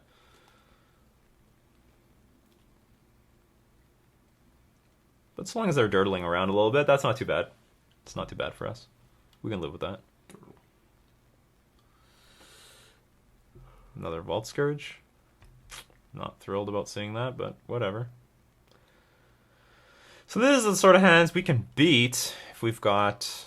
if we've got Lords, but we don't have Lords. We don't have Dink. Affinity sucks. I think, even though I have the Mistcaller in hand, I'm going to put the Curse Catcher in play. Because the Curse Catcher can help prevent them from playing Galvanic Blast.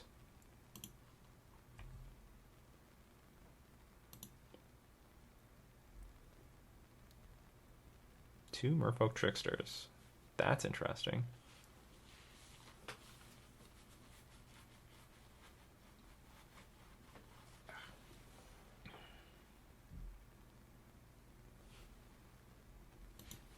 Okay, let's Silvergill again. Let's show them Mistcaller again. But I sort of want to draw a Lord here. I don't draw a Lord. Draw a Benthic Biomancer. Not too bad. So I have the option to attack.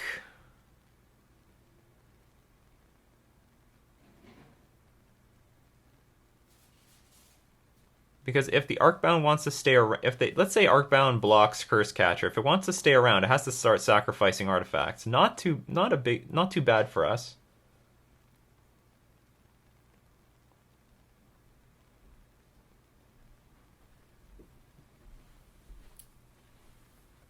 how to do this, though.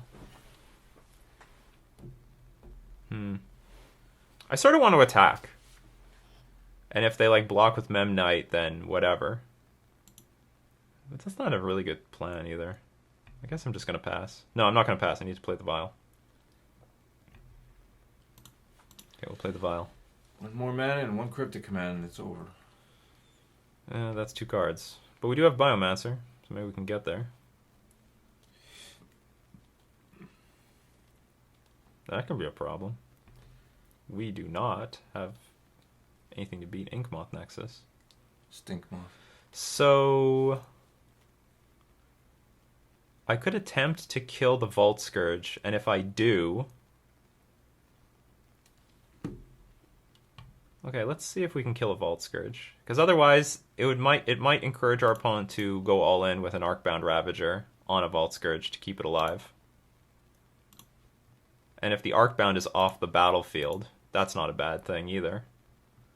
Because then it can't go all in on an Inkmoth. Or they might right now just go all in on this Vault Scourge, and then if we can ever deal with the Vault Scourge, that will be great. So let's block.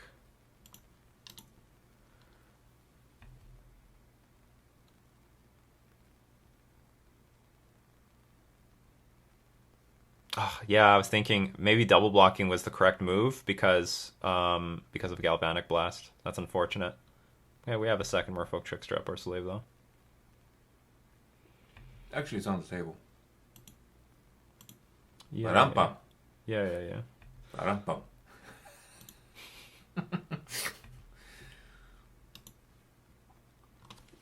Well, there's our Lord. Now that's a game changer here. That's what they said about Christ.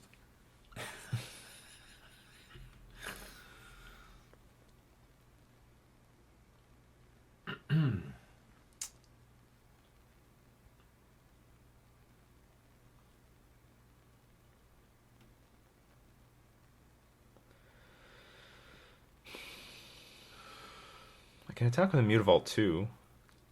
Well, they got the plus side, we got rid of the Galvanic Blast. That helps a lot.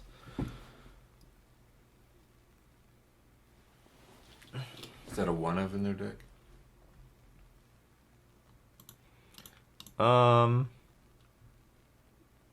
Galvanic Blast? Yeah. No, it's a 4-of. Okay, let's attack with everything. We have Lord of Atlantis. Let's just hope nothing horrible happens next turn. 1, 2, 3, 4, 5, 6. Yeah, so it's not like... It's not like they can dump the Ravager on their Inkmoth and kill us next turn, so we can't lose. Let's try getting pressure on the battlefield. We finally got the Lord of Atlantis. We're also finally representing that we have Lord of Atlantis. And we can play the Mistcaller and the Biomancer, if anything else.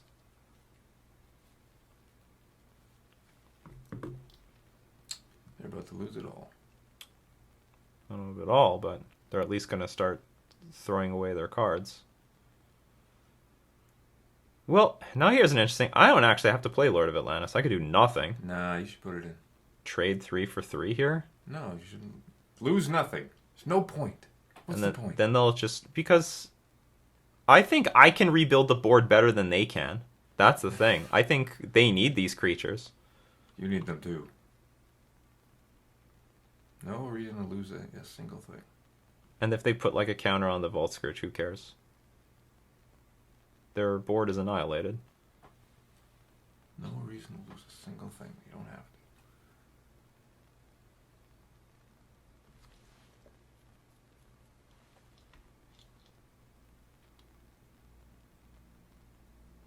You're insane if you do it.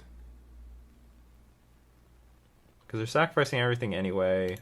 Well, they might not. Okay. We'll do this. But this is where they might make a big... what's it called? Maybe this is where they go all in on one Vault Scourge, and then we're going to have to try to fight it.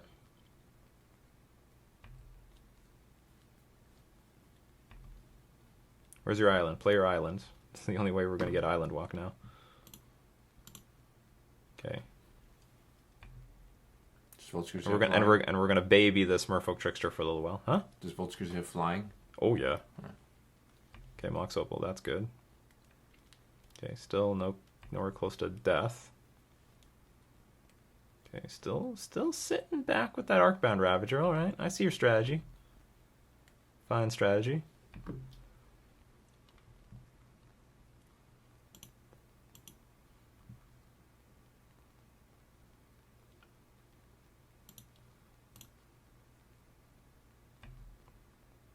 But I'm catching up.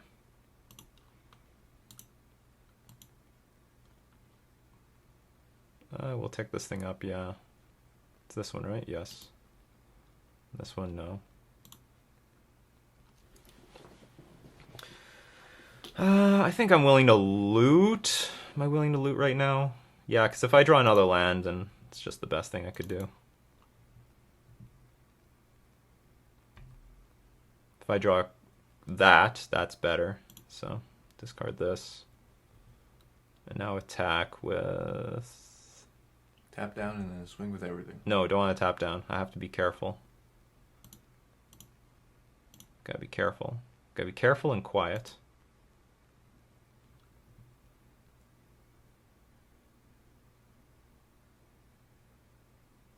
Get in for 8 damage. This is fine. I'll do this. At least 8, if not more. Yeah, so they didn't have... Like, if they had Steel Overseer or Cranial Plating, we'd be in a lot of trouble.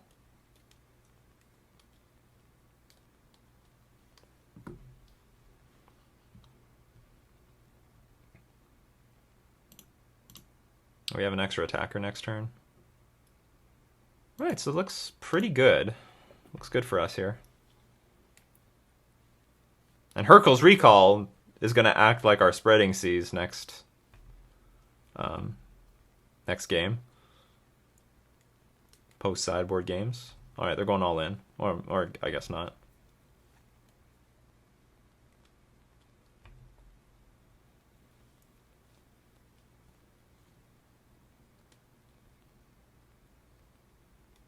Springleaf Drum is useless.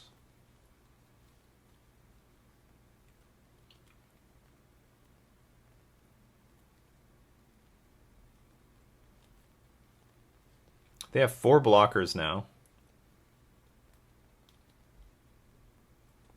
The funny thing, though, is they could, at the right moment, block with Ravager and Vault Scourge, dump all the counters on one Vault Scourge, and gain, like, a ton of life.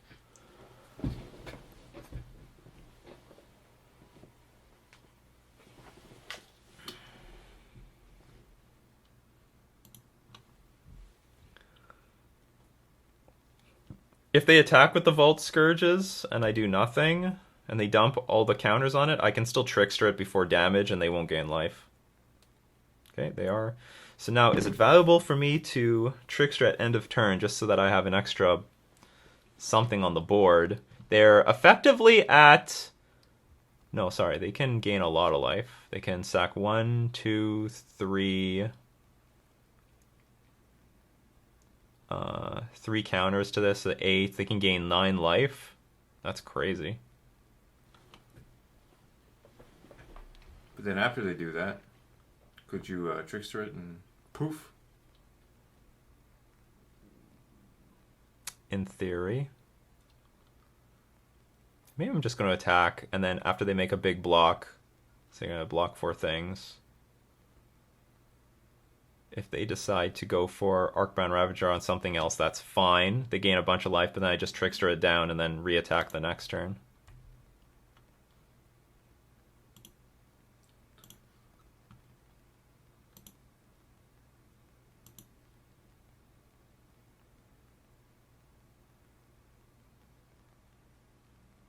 So can I go all out here? They're effectively at 9. They have 4 blockers, so 1, 2, 3, 4.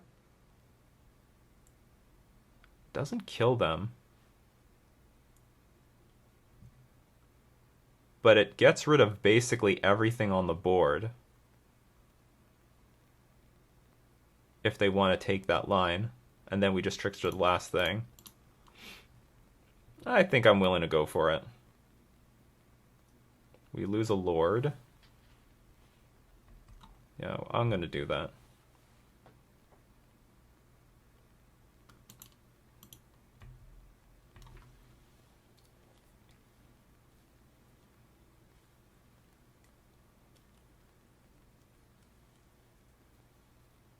Interesting, the Arcbound Ravager is going over there, and they have no other blockers. This is 9 damage. I think they screwed up. They have 9 damage, so now they have to crack the Arcbound Ravager, and then that's when we can Trickster the Vault Scourge that all the counters are going to go on, and we win. They didn't even try. You could sack the Ravager onto a Vault Scourge. Or, hold on. Yeah, hold on. Sarkin... Or maybe, hold on, maybe I misunderstand this. Sacrifice an artifact, put a counter on target, counter on Arcbound Ravager. Or, oh, maybe I don't understand how this works. Maybe I always assume, like, this works if you have 2 Arcbound Ravagers in play. You can't sacrifice... No, can't you sacrifice this for itself? It just won't get any counters. And then the modular trigger happens. Anyway, I'll have to figure that out on the internet later. I'm not a master of our opponent's decks. I'm a master of my own deck. So we do want Dismember for Steel Overseer, or if, like, the Ravager dumps all its counters on something. And we want Hurkyl's Recall, because that thing is a beating. It's actually interesting how effective the 1-drops were. But we do have to we have to gut the deck. Take out a few Cryptic Commands. I'll keep maybe a few just to clear the board when we can get there. And we will reach 4 mana a decent chunk of times because of Merfolk Trickster. Spell Pierce is like... pretty meh. Pretty meh. But so is Curse Catcher. How good is Spell Pierce now?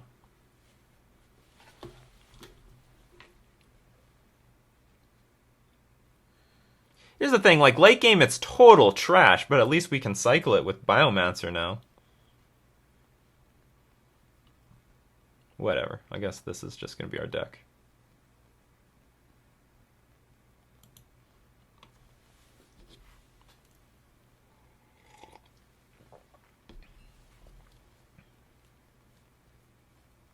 Ooh. Ugh, this is not that good. It's amazing. I'm going to keep it, but, like, Hurkyl's Recall only works if you have a bunch of creatures in play. Everything he plays is a creature or artifact. And it doesn't die. Here comes Vault Scourge. Alright, so... I might not even kill this Vault Scourge with the Dismember, because we've got a Trickster on the way. Because if they play Steel Overseer, I'd rather hit that with the Dismember, because I can't kill that with the Trickster. So I'll get hit in the face with the Scourge, and then look to try to Trickster this thing and block it. Another one. Well, in the name of being mana efficient... Oh, I can kill that. That's better.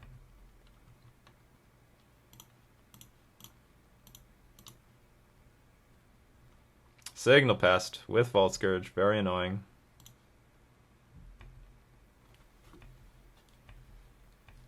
Very hard to beat.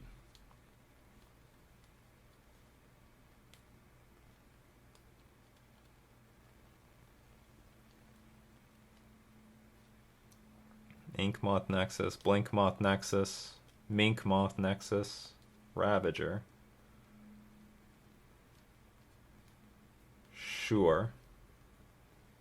So what I can do is try to block the Vault Scourge, and if there's like a big sacrifice on this thing, then Hurkyl's Recall will get some value. Nope.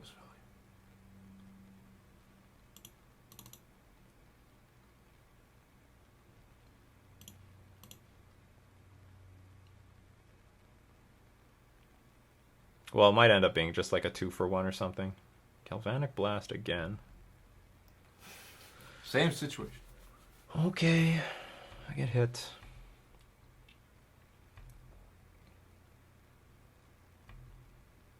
So the good news is they're running out of gas. The bad news is we are running out of gas.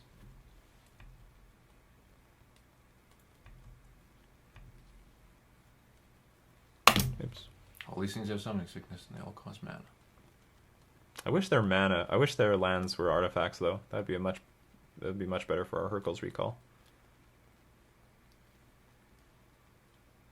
So in some way, I'm hoping they tap out big, because then we're just going to bounce everything back to your hand. Wonder if now they're thinking about Merfolk Trickster again. Probably Merfolk Trickster is more on their mind than Hercules recall. Okay, that's fine-ish. Costs a lot to equip that, eh? Yeah. What? Thought it cost a lot more than that. Well, you have to pay 2 plus put it on the battlefield.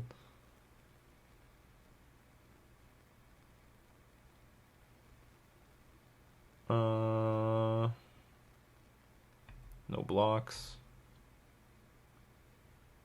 Do I get hit once? So I do. Oh, excellent! They're trying to put more artifacts on the battlefield, but what they don't know is that now they can't, like, cast. This will get bounced back to their hand, and they can't even put it back down on the battlefield because they already put their land drop on for the battlefield on the turn. For the turn. Gotcha. Gotcha, big time. That was a big gotcha. Can't play anything. Board is nothing. I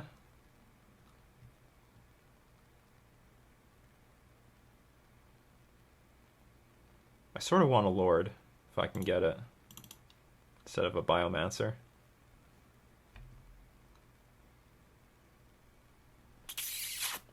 Dismember's not that great here. So I guess we'll dump it. Oops. Can't cast this yet. Okay, so we have a little bit, we have a few turns to recoup, build back up. We can rebuild him. We can make him stronger. So hopefully.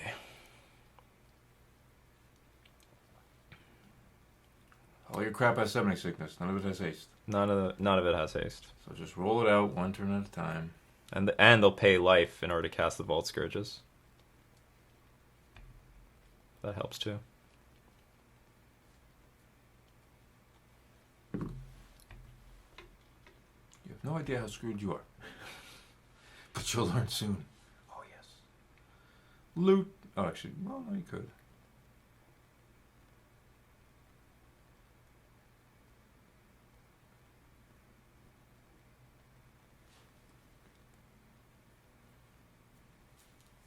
I'm thinking now, do I... Actually, what? Because I can attack. I can attack for 3. You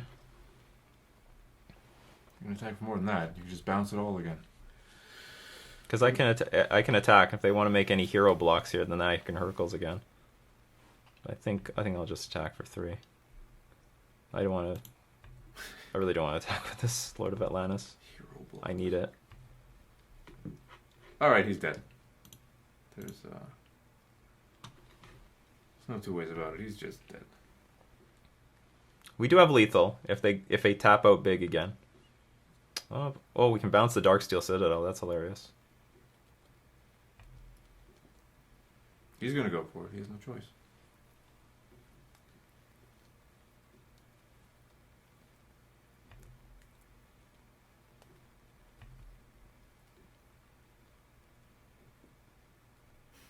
Okay. Are you going to activate anything? Nope, they learned their lesson. Okay, so I am going to Hercules recall again. Or do I? Do I let them gain? Why? Do I let them gain 7? Because then everything has summoning sickness. The next main phase. Just get rid of it all. Whereas if I bounce it right now, they can redeploy their hand. Not everything, but the Vault Scourges. They go down to 3. They can block 2 things. Or they play Ravager. They just play Ravager. And then they can't, they'll gain no lifelink. Okay, whatever. We'll do this.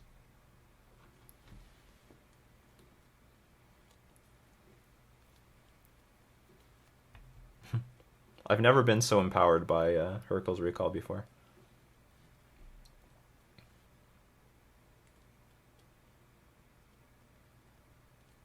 Now they're in a really tricky spot.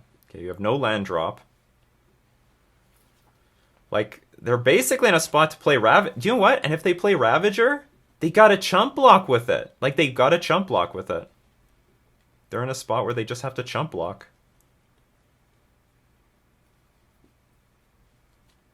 if they play one Vault Scourge, they can, well, the thing is they can't even play Vault Scourge. Or they can. They can play one Vault Scourge. Or what can you do with this thing? Pay one, activates only if you control an artifact. They don't control an artifact. Okay, they do nothing. Okay, we've got Bubkiss in our hand. Give us something. That's great. That was premium. So that's 7. So you need like Galvanic Blast. Nope. Yeah, we got it. We got there! We got there. 4-0 so far. Playing against some heavy hitter decks too. We're playing against Whir. We're playing against Ma Red Burn. We're playing against Classic Affinity. Hurkyl's Recall. And by the way, the construction of this deck, playing the Cryptic Commands, taking out the Master of Waves, taking out the Spreading Seas, made room for the Hurkyl's Recalls. The design of this deck allowed us to play this heavy hitting card, and I do like the positioning of Hurkyl's Recall because people are still playing the Classic Affinity, people are definitely playing Hardened Scales Affinity, and you've got the Grixis Whir deck. You have to be prepared for those decks. So the design of the deck does pull through here. The design of the deck lets us play Hurkyl's Recall. You know, that was a bonus to the design of the deck. We get to play with these heavy-hitting cards like Hurkyl's Recall. All right, so I really liked how that worked out. We didn't even need Spreading Seas. You know, you just overpower them with creatures. So that was round 4. Let's get into round 5, going for the 5-0. We won the die roll. Finally! What, we wasted a 6. Our opponent rolled a 1, we rolled a 6. What a waste. That's where you want to roll a 2. They should have a format where on turn 0 you both get to play a land if you have one. And then it goes. Oh no, don't be elves. Okay, good. I'm like, don't let us get this far and then play against some bullshit deck. Hey, Cryptic Command might be where we want to be against elves, though. They like set up a huge turn and like they prepare to attack, and we just tap everything down. Inkmoth Nexus. Oh, so it's Hardened Scales Affinity. All right, so we just beat up your father. Now we're going after the son. The sins of the father will be paid by the son. That's right. Anyway, our hand is not looking that good because we need lords. It's more important than anything else. They showed Inkmoth Nexus. Trickster's not bad, but we need lords. Who's that in his avatar? I don't know. No idea who this woman is. Hangerback Walker. All right. Summoning Sickness. It's a good thing about Affinity. None of them have haste.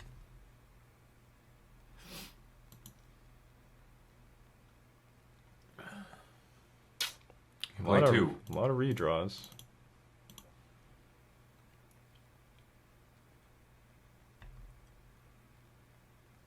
Okay, that's okay, because now I can attack into the Hangerback Walker.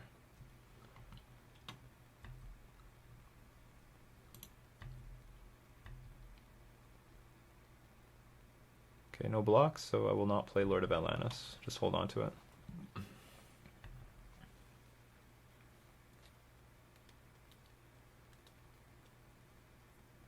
Don't play Hardened Scales.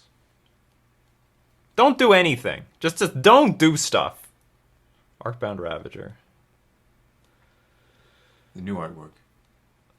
Well, the masterpiece artwork. Okay. All things considered, this is not that bad. How much does it cost? Pay 1, tap it. That's fine. It's not a big deal. I don't think they have any Dismember main, so if I want to Trickster something, I could Trickster Hangerback right now. Or just Trickster the Ravager. What if you sack everything to this thing? Or at any moment, you can sacrifice the Walker to Ravager. That's a thing. Okay, I can play 2 Tricksters and a Lord of Atlantis next turn, so let's just play Silvergill Adept. Let's get a more informed decision. Okay. That's pretty good, actually. More lords the better. Like I said, we want lords.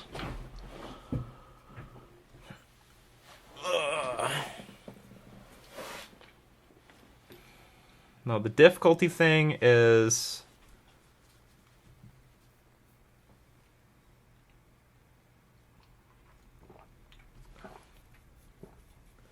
There's all sorts of weird things, interactions here. So they can put more counters on the Hanger Backwalker, sack it to the Arcbound Ravager, get more blockers, and then sack all these things to the Arcbound Ravager again. So Hanger Back will slowly become a real pain in the ass.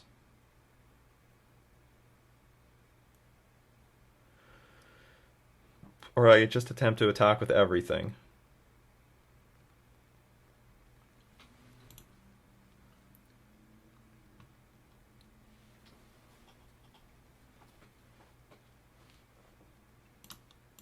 Okay, let's just play a bunch of lords. Now we want to draw a Cryptic Command so I can tap down the entire fleet of garbage. Garbo. Garbo, that's right. Garbor is a Pokemon. It's a trash Pokemon. It's literally garbage.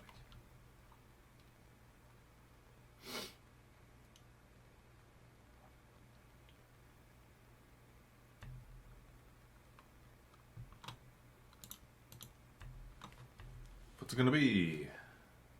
Let's see how well this works.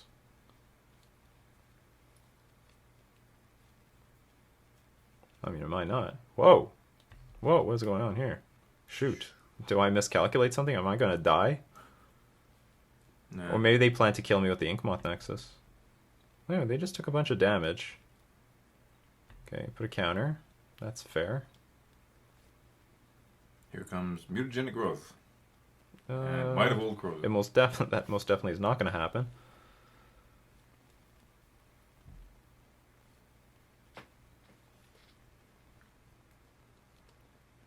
So there is a lot of bad things that can happen to us. Still. Put a counter on it. When it dies, create that many Thopters. Like if they have a second Arcbound Ravager, this becomes very difficult. Because we got one Ravager that can sack itself to the Hanger Backwalker, and there's another Ravager still around to just have to allow this Hanger Backwalker to sacrifice itself. But they all become 1/1s, so it's not that big of a deal. What's it called is still a big deal, though. Not this guy. It's a cute image, to be honest. I think that's cute. Arcbound. Sacrifice an artifact, proliferate.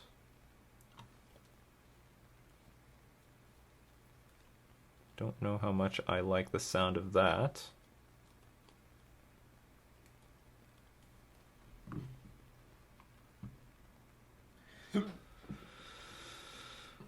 Is this where I Merfolk Tricks to the Hanger Backwalker just to make sure? Oh, but it's still going to get a counter on it anyway.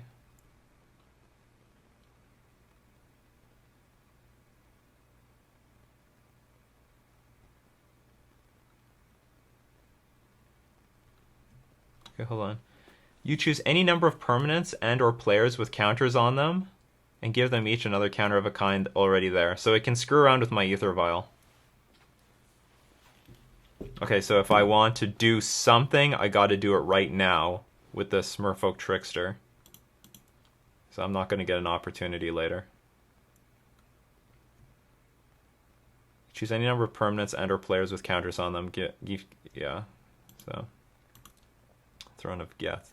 So do I hit the Hanger Backwalker or do I hit the Ravager? What changes? Hanger Backwalker is going to get sacrificed next turn. Anyway. So I could hit the Ravager. And it won't get another counter. Well, no, sorry. It will get another counter. There's nothing I can do about that.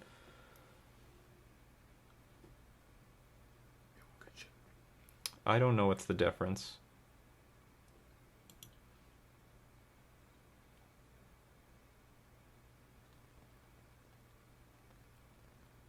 Okay, I'm going to tap the Arcbound Ravager.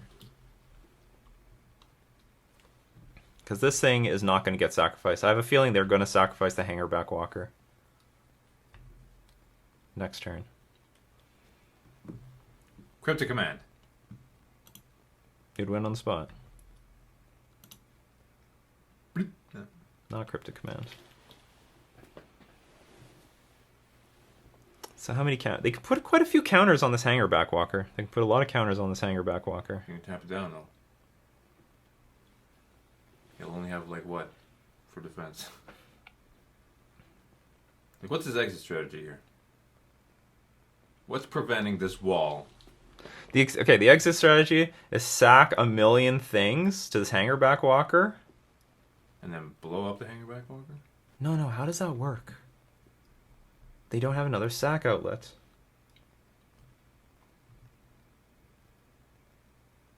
They can put like one more counter on this thing. Like that's it. That is just it. So if I play the Merfolk Trickster right now on Arcbound Ravager. What if I play Aether Vial right now? And I hit the Ravager. We force the issue right then and there. And they create a bunch of tokens. Because there's nothing they can do for free. Okay, let's do this. Okay, let's see what they're going to do with the Throne of Geth. Okay. Okay, now we're going to force the issue. Tap the... I could tap Hangerback Walker too. That would also force the issue. Because then it won't get the ability anymore.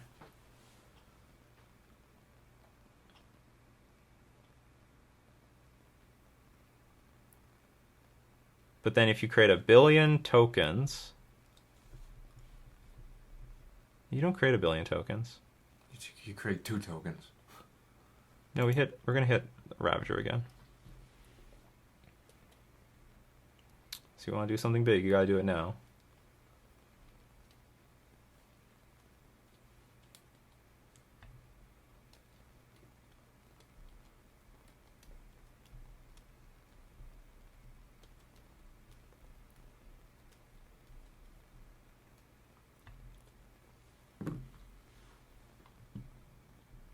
Okay.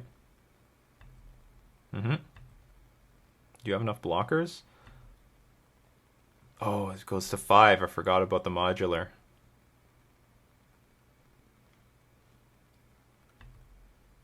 Okay, so now the idea is they get 1 million tokens, but now they're all chump blockers.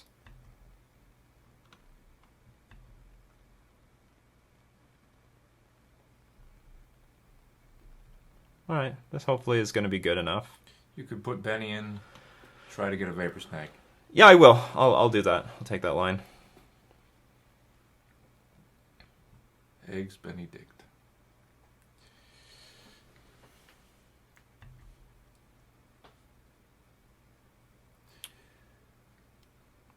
They have 5. I have how many attackers? 1, 2, 3, 4, 5.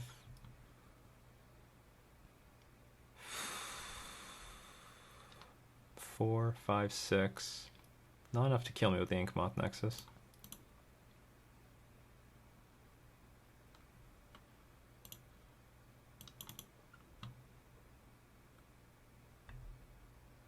Huh? No choice there. Alright, so now let's attack. Now Arcbound Ravager cannot sacrifice these Thopters to itself to put on the Inkmoth Nexus. Now what's the point? But am I still going to lose? Because they can still Throne of Geth again. Put another counter on everything. I'm hoping that we live. But maybe we don't.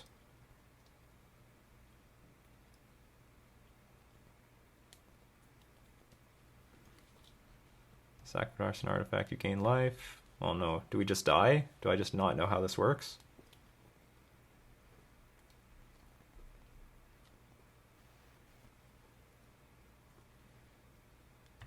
Oh, that's a good one. Yeah, I think we're going to lose here.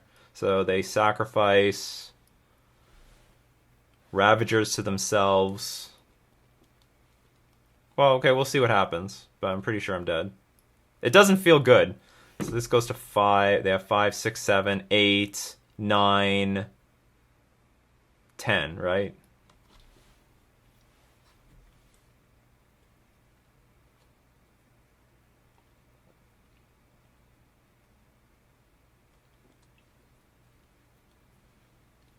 Did you hear that Alex Trebek has cancer? Yep. I did.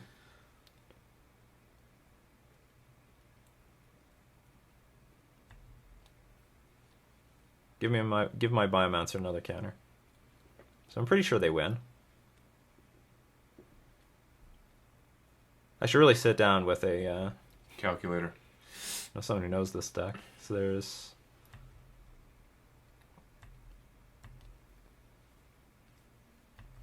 yeah, they get another counter. That goes to 7.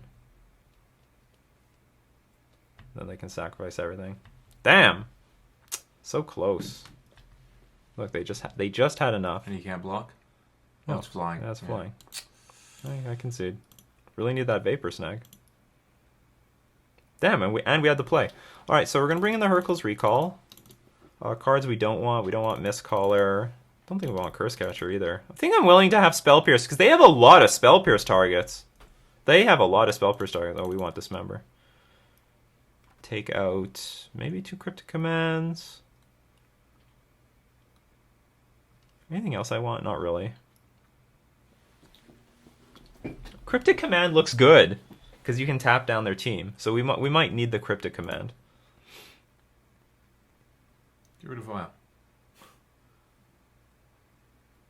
No, I don't want to do that. Snag is not very good. I guess that's it. That's all I'll do. The perfect 60. I'd rather dismember it than snag it. I don't know. Maybe I'm wrong. Vapor Snag can hit the, what's it called? Nexus.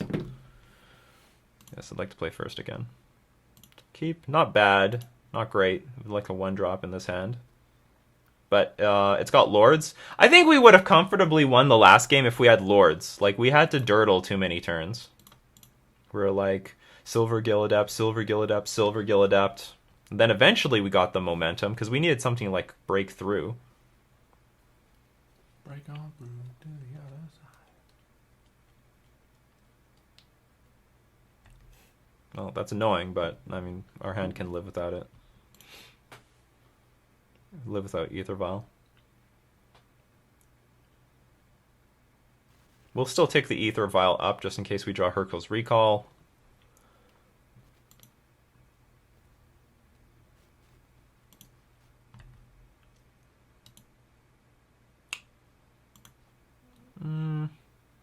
Guess I'll play Silver Gilladept. Oh, I should have showed Mirror Rejury because that's definitely what I'm going to play next turn. Trickster is good. I'm a little concerned about Walking Ballista, but if they sacrifice their Ballista for the Silver Gilladept, I think that's a fair trade. There it is. There it is. The namesake.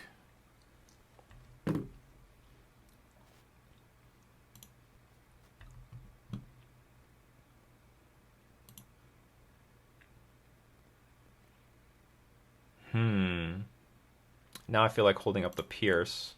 I think I will. We don't really need to get this Rajiri in play immediately. So I'll attack through this Arcbound Worker because now the Worker can't, what's it called? If it dies, then it doesn't put it doesn't get to spread its genes around.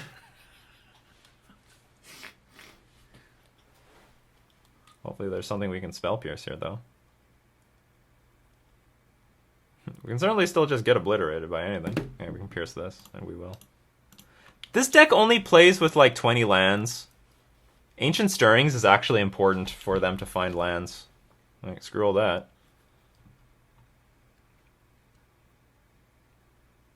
Okay, Hangerback Walker. I can live with Hangerback Walker.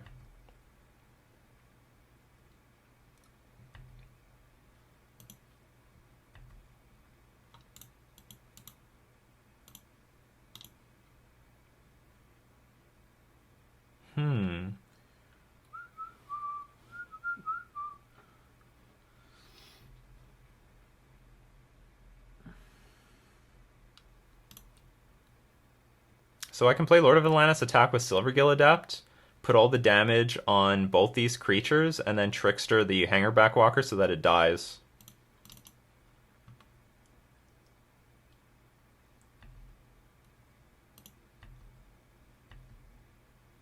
Or I'll Trickster whatever blocks it. Okay, no block. That is fine. It's foolish. Although I'm feeling like my hand is a bit choked right now.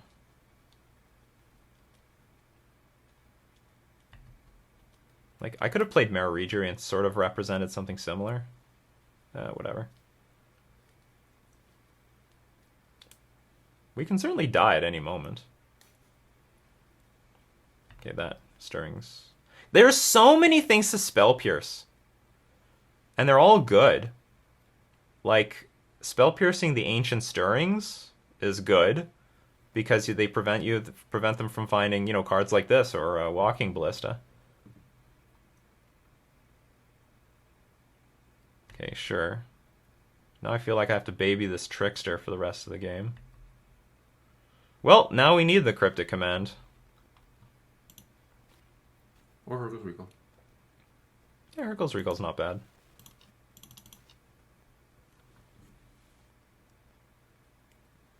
Yeah, Hurkyl's Recall would really work too. Swing with everything. And the unfortunate thing is now this Merfolk Trickster line doesn't work. Yeah, I think we're just now waiting on Hurkyl's Recall. Or Cryptic Command. So we have 8 draw steps to find these cards.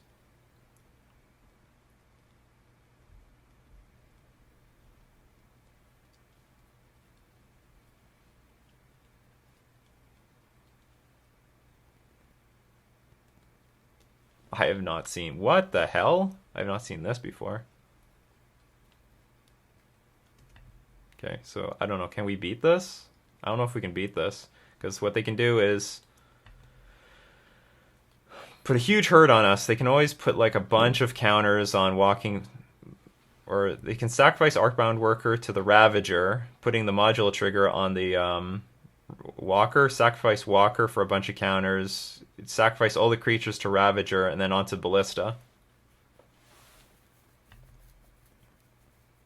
So, like, the point is, I don't know if Hurkyl's Recall would do it now. So we don't die if they go all in on this Inkmoth Nexus, because I can just Trickster it. And it won't deal poison damage anymore.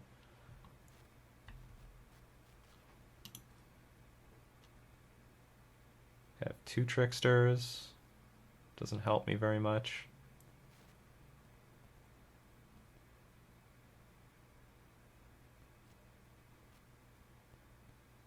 Well, I could force the issue. What if I play Trickster and I hit the Ravager? Then if they want to do something, they have to do it now, because I have a second Trickster which can tap the team down and attack for the win. Let's go for that. Why not? Okay, so this can go in front of this thing. Let's see if we can get our opponent to sacrifice their team. And then after I Trickster the Ravager, it's gonna put him in a situation you gotta do something, or potentially you lose.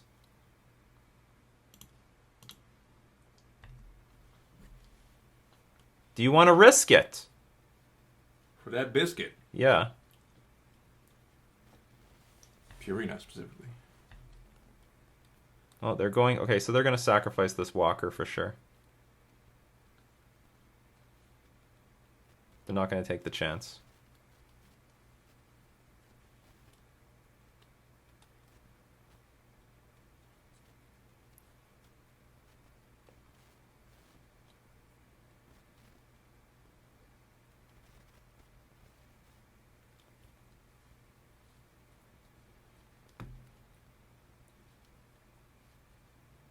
They're just doing the math. Anyway, I thought it was worth trying. If they put a crap load of stuff on the board, I'm not going to do anything. We're just going to wait for Hurkyl's Recall again. This isn't our the opponent.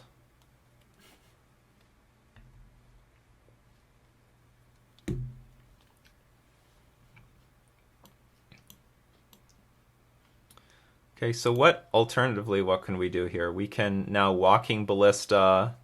Sorry, we can Merfolk Trickster the Walking Ballista.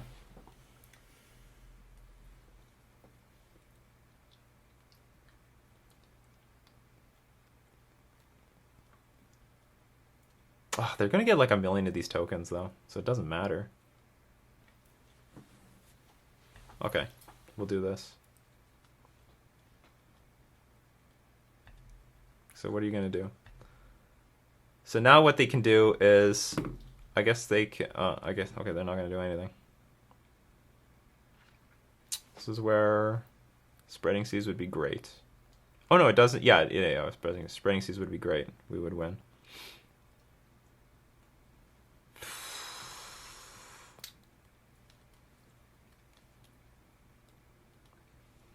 What can I say? Try to put myself in a position to win. I did not. Did not win.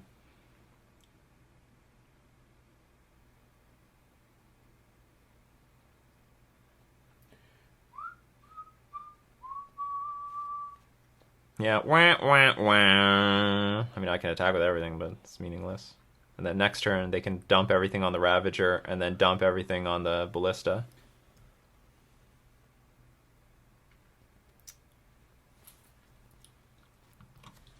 Yeah, Ravager can sacrifice itself to itself. And then the modular triggered move. Because you declare the ability, you target Ravager, you sacrifice itself, and then moves to Walking Ballista. Itself. Okay, let's attack. Not that this is meaningful. Some good blocks can be made here.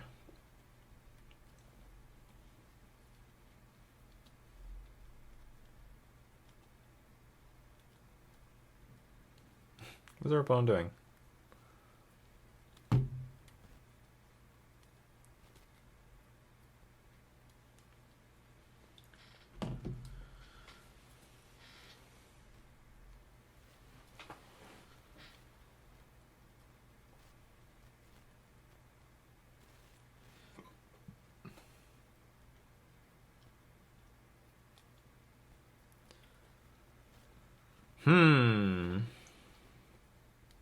Yeah, and even if I had a Lord, it didn't matter.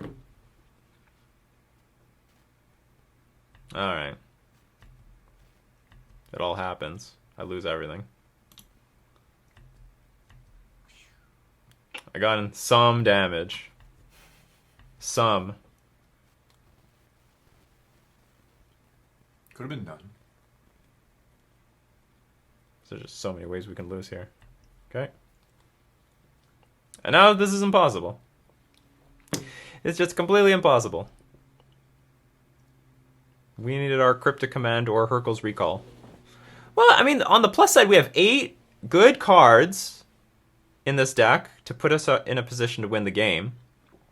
Although the Cryptic Command could be Spreading Seas. Remember that. Cryptic Command could be Spreading Seas. You Spreading Seas the forest, you attack for the win. Also just a very clean, easy way to win the game. So if this thing sacrifices itself to Walking Ballista, I can Trickster the... I can just Trickster the Ballista. What is going on here? What's the point?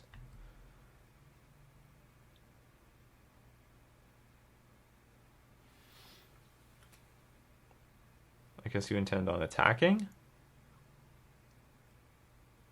Holy cow.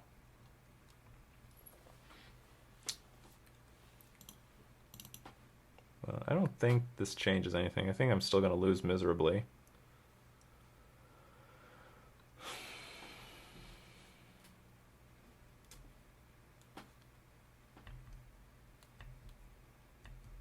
There's going to be a million counters on this. He's like an M80. Well, but I'm not lost.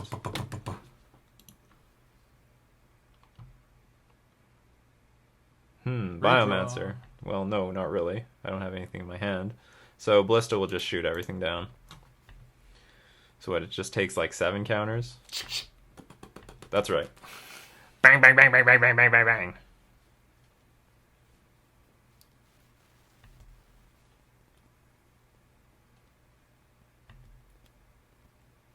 Emptying clips and more flips. That's too bad. Aw, where's our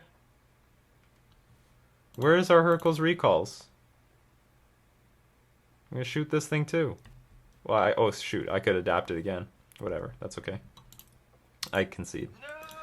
Oh, come on, we're dead. You didn't know that. I want to know though, how far? No, not close enough. No, we need we didn't side out the cryptics, did we? No, you kept 2 in, I think. You Sideboard at the bottom. You sideboard. Yeah, I kept it all.